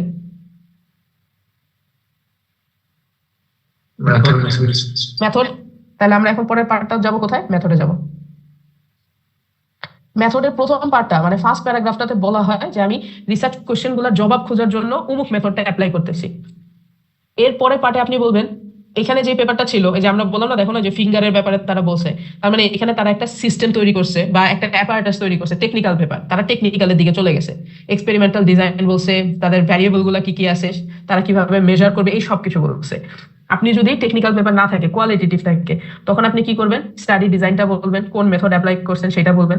তারপরে আপনি চলে যাবেন প্রসিডিওরের মধ্যে, কি আপনার পার্টিসিপেন্ট কারা ছিল, পার্টিসিপেন্টের বৈশিষ্ট্যগুলো বলবেন, তাদেরকে রিক্রুট করছেন কিভাবে, ডিটেলসে আপনার মেথডটাকে ভেঙে ভেঙে বলবেন। সে ফর ইনস্ট্যান্স আপনার মেথড যদি থাকে ইন্টারভিউ, তাহলে আপনি একদম ভেঙে ভেঙে বলবা যে ইন্টারভিউতে কিভাবে পুরো স্টাডিটা কন্ডাক্ট করছো, কত সময় ধরে কন্ডাক্ট করছো, ইন্টারভিউতে হাই লেভেল কি ধরনের কোশ্চেন ছিল, এই জিনিসগুলো আপনি ডিটেলসে বলে যাবেন। এবং আপনার অ্যানালাইসিস একটা সেকশন বলবেন যে আপনি এই যে ডাটাগুলো কালেক্ট করছেন সেই ডাটাগুলোর অ্যানালাইসিস আপনি কিভাবে করবেন। আচ্ছা, আমরা পরবর্তীতে হয়তোবা এই কোর্সেই পড়বো যে মেথড মানে কি কি মেথড, রিসার্চ মেথড ব্যবহার করা যায় এবং রিসার্চ মেথড গুলো অ্যানালাইসিস কিভাবে করা যায় আপনার ন্যারেশন ওয়ালা ডাটাতে, প্লাস হচ্ছে কোয়ান্টিটিভ ডাটাগুলোর ক্ষেত্রে। সো এগুলো আমরা পরবর্তী ক্লাসগুলো থেকে পড়া শুরু করবো। বাট মেথডের কাজই হচ্ছে এটা বলা যে আমি আমার স্টাডিটা কিভাবে ডিজাইন করেছি, কোন অ্যাপ্রোচ ব্যবহার করেছি ডাটাটা কালেক্ট করার জন্য, অ্যাপ্রোচের ডিটেলস, তারপরে হচ্ছে পার্টিসিপেন্ট থাকলে পার্টিসিপেন্টের কথাবার্তা, নতবা এক্সপেরিমেন্টাল ডিজাইন থাকলে এক্সপেরিমেন্টাল ডিজাইনের কথাবার্তা, নতবা না মানে ওর সাথে হচ্ছে dependent variable, independent variable, statistical analysis, এই ধরনের কথাবার্তা এখানে আমরা বলতেছি। আচ্ছা, এখন এখানে একটা জিনিস একটু মনে রাখার মতো, আমরা যদি কোনো সিস্টেম ডিজাইন করি সেটাও কিন্তু মেথডের পার্টের মধ্যে চলে আসতে পারে, যদি ওই স্টাইলে আপনি স্টোরিটা বলতে চান। তার মানে আপনার সিস্টেম ডিজাইনের infrastructure development, back end, front end, এটাও আপনি মেথডের পার্টের মধ্যে বলে ফেলতে পারবেন। আচ্ছা, তাহলে মেথড কথাটার মানেই হচ্ছে ওভারঅল স্টাডিটা কিভাবে করা হয়েছে। এবং সাধারণত মোস্ট অফ দ্য কেসে মেথডটাতে গুরুত্ব দিই আমরা রিভিউয়ার হিসেবে। কেন? কারণ অ্যাজ ইফ এই মেথডটা আপনি যদি ডিটেলস না লেখেন, সাপোজ আপনার এই পেপারটা পড়ে আপনার এই মেথডটা ব্যবহার করে অন্য কেউ কিন্তু আপনার স্টাডিটাকে রিপ্রোডিউস করতে পারবে। তার মানে তুমি যদি মেথডে কোনো জিনিস হাইড করে যাও তাহলে কিন্তু সে রিপ্রোডিউস করতে পারবে না। সো রিভিউয়ার সবার সময় আমরা প্রথমে আগে মেথড সেকশনটা পুরাটা পড়ি যে আচ্ছা মেথড তার সবকিছু ক্ল্যারিফাই করছে কিনা, অ্যাজ ইফ আমি যদি এই স্টাডিটা এখন কন্ডাক্ট করতে চাই আপনার মেথডটা আমাকে এনাফ ইনফরমেশন দিবে কিনা। যেমন এখন মোস্ট অফ দ্য পেপারগুলোতে যেহেতু এলএলএম রিলেটেড জেনারেটেড সিস্টেম আসে, তো আমরা প্রথমে আগে খুঁজে দেখি যে সে আসলে প্রম্পটগুলোর কথা ডিটেলসে বলছে কিনা, প্রম্পট ইঞ্জিনিয়ারিং এর যে ট্রিক্স গুলো সে অ্যাপ্লাই করছে সে মেথডে ডিসক্লোজ করছে কিনা, তার যে আপনার হচ্ছে র্যাক মডেল বলো বা যেই মডেল বলো সেই মডেলের ডাটা কর্পাস কেমনে পপুলেট হইতেছে সেগুলোর ডিটেলস সে বলছে কিনা। আচ্ছা, যদি সে না বলে তাহলে হচ্ছে আমাদের একটা কমন ফিডব্যাক থাকে, you need to provide those details. তারপর অ্যানালাইসিসের ক্ষেত্রে বলতা যে সে অ্যানালাইসিসটা ধাপে ধাপে মেনশন করছে কিনা, নাকি এক ধাক্কায় বলে দিছে we did A statistical analysis. কিন্তু কেমনে স্ট্যাটিস্টিক্যাল অ্যানালাইসিস করছো, কেন ওই স্ট্যাটিস্টিক্যাল মেথডটা অ্যাপ্লাই করছো, কেন বাকিগুলো অ্যাপ্লাই করো নাই, ওখানে কোনো কারেকশন করছো কিনা, সে ব্রন্টনি কারেকশন বা যে কোনো কারেকশন করছো কিনা, বা এই পাশে যদি থিমেটিক অ্যানালাইসিস করেন থিমেটিক অ্যানালাইসিসের ডিটেলস, এই সবগুলো যদি না বলেন প্রত্যেকটা হচ্ছে রিভিউয়ারের জন্য একটা পয়েন্ট, রিভিউয়ার আপনারা হাইলাইট করে দিবে যে এগুলা সে বলে নাই। এজন্য সব সময় মেথডটাতে একদম ক্লিন মানে কোনো কিছু হাইড না করে ডিটেলস বলা হচ্ছে মেথডের উদ্দেশ্য। আচ্ছা, তাহলে গেল কোথায়? অ্যাবস্ট্রাক্ট গেল, ইন্ট্রো গেল, রিলেটেড ওয়ার্ক বা ব্যাকগ্রাউন্ড গেল, মেথড গেল। এরপরে আসবে হচ্ছে আমাদের ফাইন্ডিং সেকশন। এখানে প্রত্যেকটা সে সুন্দর আলাদা করে বলছে, আমি স্লাইডটা আপলোড করার সাথে সাথে এটা পড়ে নিয়ে। আচ্ছা, রেজাল্ট সেকশন যেটা হচ্ছে, রেজাল্টে যদি আপনার রেজাল্টের মধ্যে আপনি যদি মিক্স মেথড অ্যাপ্লাই করেন, তার মানে কিছু ডাটা থাকবে কোয়ান্টিটিভ মানে গ্রাফ বা স্ট্যাটিস্টিক্যাল অ্যানালাইসিস এই ধরনের কিছু থাকবে, আর কিছু থাকবে যে কোয়ালিটেটিভ ডেটা। কোয়ালিটেটিভ মানে আপনি পার্টিসিপেন্টের কাছ থেকে ইন্টারভিউ করছেন বা পার্টিসিপেন্টের সাথে ন্যারেশন রিলেটেড ডাটা কালেক্ট করছে, সেগুলো হচ্ছে কোয়ালিটেটিভ ডেটা। আপনি ডেটাগুলা এই ফাইন্ডিংস এর মধ্যে রিপ্রেজেন্ট করবেন। কোয়ান্টিটিভ ডেটাগুলোর বেস রিপ্রেজেন্টেশন হচ্ছে টেবুলার ফরম্যাটে অথবা graphical representation with proper annotation. আর কোয়ালিটেটিভ যেটা সেখানে যেটা হচ্ছে যে আপনি অনেক সময় মোস্ট অফ দ্য পেপারে যেটা করে কি একটু একটা দুইটা ডায়লগ দিয়ে বলে হচ্ছে পার্টিসিপেন্ট এটা বলছে, তারপর এক গাদা কোটটাই না দেয়। কিন্তু আমাদের রিভিউয়ারের জন্য একটা কমন ফিডব্যাক হলো কোটের ইন্টারপ্রিটেশন দিবেন, অ্যাজ ইফ আমি যদি শুধু কোট না পড়ে আপনার ওই লেখাটা পড়ে আমি বুঝতে পারি কোটে কি কোট মানে হচ্ছে পার্টিসিপেন্টের কথাবার্তা ডাবল কোটের মধ্যে বলে, যেটা কোয়ালিটেটিভ ফাইন্ডিংসে বলে। আমরা দেখবো কোন একটা পেপারে কিভাবে কোর্স লিখতে হয়। তো কোর্সে সাধারণত বলা হয় খালি কোর্স লিখলেই হবে না, কোর্সের করাসপন্ডিং কি লিখতে হবে, ইন্টারপ্রিটেশনটা লিখতে হবে, অ্যাজ ইফ আমি ওই ইন্টারপ্রিটেশনটার মধ্যে বুঝতে পারি এই কোর্সের কনটেক্সটটা কি। এটা হচ্ছে কোয়ালিটেটিভের ক্ষেত্রে। আর কোয়ান্টিটিভের ক্ষেত্রে বেটার হচ্ছে কি আপনি যখনই কোন একটা গ্রাফ দিবেন, গ্রাফে খালি এটুকু বলবেন না যে এটা বাড়তেছে কমতেছে এটা আমার অ্যাকুরেসি, এইটার ইন্টারপ্রিটেশনটা প্রোভাইড করবেন। এই বাড়াটার মানে কি, বাড়াটাকে আমি কিভাবে ইন্টারপ্রেট করব। Most of the qualitative quantitative পেপারে মানুষজন করে কি খালি গ্রাফ দিয়ে ভরায় ফেলে, কিন্তু গ্রাফের ইমপ্লিকেশন লিখে না। তখন আমাদের কমন একটা রিভিউ থাকে হচ্ছে যে গ্রাফের ইমপ্লিকেশন কি। গ্রাফটাকে আমরা যদি ইন্টারপ্রেট করতে চাই, আমাদের ইন্টারপ্রিটেশন কি তুমি রিডারের উপর ছাইড়া দিছো, তুমি নিজে কিছু লেখো না, তুমি খালি বলছো এটা একটা ইনক্রিজিং গ্রাফ, এটা একটা ডিক্রিজিং গ্রাফ, এটার ভ্যালু এটা, এই ধরনের ফাইন্ডিংসে সাধারণত আমরা বলি যে তোমার ইন্টারপ্রিটেশন লেখা লাগবে। আচ্ছা, এইটা গেল ফাইন্ডিংস এর উপর। এরপর বা রেজাল্টের সেকশনটা, এর পরের পার্টটা হইতেছে কি ডিসকাশন। আমি অলরেডি ডিসকাশনে আপনাদের 5 ধরনের কথা বলছি, যে একটা ডিসকাশনে আপনি 5টা স্টাইল ফলো করে ডিসকাশন লিখতে পারেন। আবার জিনিসগুলো বলি, একটা হচ্ছে রিফ্লেকশন, পুরো ফাইন্ডিংস এর রিফ্লেকশন আপনি ডিসকাশনের একটা সেকশনের মধ্যে লিখতে পারো। আরেকটা হচ্ছে কল ফর অ্যাকশন, যে আমি এই ফাইন্ডিংসটা উপর বেস করে সমাজ, সোসাইটি, রিসার্চার বা ডিজাইনার কমিউনিটির জন্য কোনো কল ফর অ্যাকশন বলতেছি কিনা। যেমন ধরেন মোস্ট অফ দ্য কেসে, আমি আমার ডোমেনের ক্ষেত্রে বলি, মার্জিনালাইজ কমিউনিটির ক্ষেত্রে কাজ করতে গেলে মোস্ট অফ দ্য কেসে যে ট্র্যাডিশনাল মেন্টালিটি আমাদের থাকে সেটা হচ্ছে কি আমরা একটা টেকনোলজি তৈরি করতেছি যেটা তোমার অমুক প্রবলেমকে স্যাটিসফাই করবে। প্রবলেম ফোকাস, এটা আমরা অলরেডি সামনে গত ক্লাসে কিন্তু আবিষ্কার কথাবার্তা বলছি যে সবসময় কি প্রবলেম ফোকাস মেন্টালিটি আমাদের থাকে এই গ্রুপটার জন্য। পার্টিকুলারলি যদি আপনি ডিসেবল বা ওল্ডার অ্যাডাল্টের দিকে চাও, ওদের কথাবার্তাই হইতেছে মেডিকেলাইজড, তোমার ঘরের মধ্যে থাকার জন্য তোমাকে ভালো মনিটরিং সিস্টেম তৈরি করে দিব, এই করে দিব, সেই করে দিব। তো মোস্ট অফ দ্য কেসেই ওদের কাজই হচ্ছে হেলথ ফোকাস করা। তা আমি যদি এখানে একটা কল ফর অ্যাকশন ডাকতে চাই, আমার তাহলে বলা হবে একজন মানুষের জীবনে ফিজিক্যাল হেলথ ছাড়াও আরো অনেক আসপেক্ট আছে যেটা টেকনোলজিতে চিন্তা করা উচিত। যেমন মেন্টাল হেলথও আছে, মেন্টাল হেলথও হেলথের মধ্যে পড়ে যাইতেছে। এছাড়া আর কি কি আছে, সোশ্যাল ওয়েলবিং, তুমি ওর যে সোশ্যাল ওয়েলবিং চিন্তা করতেছো সেইটার জন্য টেকনোলজিতে চিন্তা করা উচিত। যেমন ধরেন সকল প্রকারের ওয়্যারেবল সিস্টেম যেগুলো আছে সবাইকেই চিন্তা করি স্টেপ কাউন্ট, ব্লাড প্রেশার, এগুলো চিন্তা করতেছে, মানে ফিজিক্যাল হেলথ নিয়ে চিন্তা করতেছে।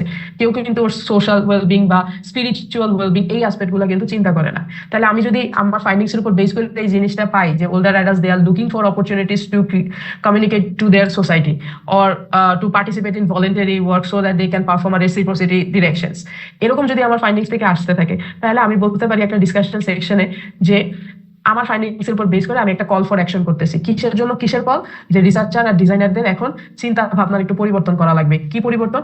শুধুই মাত্র ফিজিক্যাল হেলথ নিয়ে টেকনোলজি বানাইলে হবে না, তোমার এই যে সোশ্যাল হেলথ, স্পিরিচুয়াল হেলথ বা মেন্টাল হেলথ বা হলিস্টিক হেলথ নিয়েও টেকনোলজি বানানো দরকার আছে। এই যে ধারার বিপরীতে আপনি একটা কথা বলতেছেন, এটাকে বলা হয় কল ফর অ্যাকশন। তাহলে আপনি ডিসকাশন সেকশনটাতেও এই ধরনের একটা সাবসেকশন বানাইতে পারো যেটা কল ফর অ্যাকশনের মতো কাজ করবে। আরেকটা স্টাইল কি বলছিলাম, যে হচ্ছে তোমার সরাসরি ডিজাইন রিকমেন্ডেশন প্রোভাইড করবা, যে অমুক প্রবলেমের জন্য এইভাবে টেকনোলজি ডিজাইন করা যাইতে পারে তোমার ফাইন্ডিংস এর উপর বেস করে। সবসময় মনে রাখবেন ডিসকাশনে এমন কিছু আনবেন না যেটা আপনি আপনার ফাইন্ডিংস দ্বারা জাস্টিফাই করতে পারতেছো না। ডিসকাশন মানেই হচ্ছে building on your findings, now you are providing implication of your findings. তাহলে এরকম আঙ্গিকগুলোতে মিলাইয়া আপনি ডিসকাশন সেকশনটা লিখতে পারবেন। আচ্ছা, তারপর তো বাকি বাই ডিফল্ট কি থাকে, ডিসকাশন ছাড়া আরেকটা থাকে হচ্ছে তোমার কনক্লুশন বা লিমিটেশন, বা অনেকে ফিউচার ওয়ার্ক বলে। আমরা সাধারণত ফিউচার ওয়ার্ক আলাদা লিখি না, ডিসকাশনের মধ্যেই বলে দেই। আনলেস যদি কোনো রিভিউয়ার বলে যে ফিউচার ওয়ার্ক আলাদা একটা সেকশন বানাও, তাহলে হচ্ছে কনক্লুশনের আগে একটা ফিউচার ওয়ার্ক বলে সেকশন বলা হয়, অথবা কনক্লুশনের মধ্যে এমবেড করে দেওয়া হয় ফিউচার ওয়ার্কে। তাহলে একটা পেপার পড়ার সময় আপনি এখন কি কিভাবে পড়বেন? ধরেন আপনি যখন পেপার পড়তেছেন, শুরু করছেন, আপনি প্রথমে আগে চিন্তা করেন যে এই পেপার পড়ার আমার উদ্দেশ্যটা কি। নর্মাল আমরা যখন কম্পিউটার সায়েন্সের পেপার পড়ি সেখানে অনেক ম্যাথমেটিক্যাল ফর্মুলেশন গুলো থাকে এবং আমাদের প্রত্যেকটা ম্যাথমেটিক্যাল ফর্মুলেশন বুঝতে হয়। কেন? কারণ আমরা খুঁজে পাইতেছি আমরা একটা মডেল দিতে চাচ্ছি, আমরা একটা মডেলের মধ্যে ইমপ্রুভমেন্ট করতে চাচ্ছি। So we need to understand মডেলের কাজগুলা বা তার প্রবাবিলিস্টিক ফর্মুলেশন কি, এগুলো আমরা জানতে চাই। আচ্ছা, এসিআই এর ক্ষেত্রেও কিন্তু আপনার জানতে হবে ওই জিনিসগুলো, ম্যাথমেটিক্স অতটা থাকে না বাট কম থাকে। কিন্তু আমার পারসেপশন হচ্ছে যে আমি যখন শুরুতে প্রবলেম খুঁজবো, মনে করো আমি জানি না আমি এখন কি নিয়ে কাজ করতে চাইতেছি, আমি এখন প্রবলেম খুঁজতে চাইতেছি, তখন আমার একটা পেপারে লাইন বাই লাইন পড়ার কোনো প্রয়োজন নাই, আমার আরেকজনের কাজকে ডিটেলসে বোঝার কোনো প্রয়োজন নেই, কারণ আমি কি করতেছি, আমি প্রবলেম খুঁজতেছি। এই ফেজে যখন আপনি থাকবেন তখন আপনি পেপার পড়বা কিভাবে? টাইটেল পড়বা, অ্যাবস্ট্রাক্ট পড়বা, ইন্ট্রোডাকশনের লাস্টের 2 প্যারা পড়বা, মেথড পড়বা, সরাসরি ডিসকাশনে চলে যাবা। ফাইন্ডিংস আর ব্যাকগ্রাউন্ড সেকশন এখন পড়বো না, যদি খুব বেশি আগ্রহ জাগে ফাইন্ডিংস এর কোডস গুলো পড়া যাবো, বা টেবিল বা ছবি থাকলে সেটা পড়বো। কেন? কারণ ডিসকাশনে লেখা থাকবে এই কাজটাকে কিভাবে ভবিষ্যতের জন্য চিন্তা করা যায়, এই কাজটা থেকে নেক্সট কি কাজ হওয়া যায়, এর জন্য আমি ডিসকাশন সেকশনটা পড়তেছি। মেথড সেকশনটা কেন পড়তেছি? এইটা বোঝার জন্য যে কি কি ওয়েতে এই রিলেটেড প্রশ্নের জবাব খোঁজা যায়। ইন্ট্রোডাকশনের লাস্টের 2 প্যারাগ্রাফ কেন পড়তেছি? এইটা জানার জন্য যে এই ধরনের কাজের থেকে কি ধরনের কন্ট্রিবিউশন আসে এবং এই কাজের রিসার্চ কোয়েশ্চেন কি ছিল। এইটা করলে 20 বা 25 মিনিটে আপনি একটা পেপারের সম্পর্কে হাই লেভেল আইডিয়া রাখবেন। কোন ফেজে? যখন আমি মাত্র খুঁজতেছি আমি কি নিয়ে কাজ করব। আচ্ছা, যখন আপনি জেনে যাবেন আপনি কি নিয়ে কাজ করবেন, তখন আপনি ডিটেলসে পেপার পড়াগুলো শুরু করবেন। স্টাইল সেই আগের মতোই, শুরু করবো অ্যাবস্ট্রাক্ট থেকেই, ইন্ট্রোডাকশনেরও লাস্টে 2 প্যারাগ্রাফ পড়বো। এখন আমি একটু ফোকাস দিব কোথায়? রিলেটেড ওয়ার্ককে। আমি এবার দেখবো যে আচ্ছা আমি যে পেপারটা পাইছি এইটার আনুষঙ্গিক আর কি কি পেপার থাকতে পারে। এখন আমি রিলেটেড ওয়ার্ক থেকে 1-2টা কাজ বাই করে সেই পেপারগুলো পড়া দেখা শুরু করবো। তার মানে আমি আমার রিসার্চে কোন স্টেজে আছি সেইটার উপর বেস করে আমার পেপারের স্টাইলটা ভ্যারি করবে। এটা আমার জন্য খাটছে, এটা আপনার জন্য নাও খাটতে পারে। আপনি শুরু থেকে ডিটেলসে পড়ে আসতে পারেন, সেটা করতে পারবো। মানে কোন অ্যাপ্রোচটা তোমার জন্য খাটবে এটা কিন্তু তোমার একটু কষ্ট করে বাইর করতে হবে।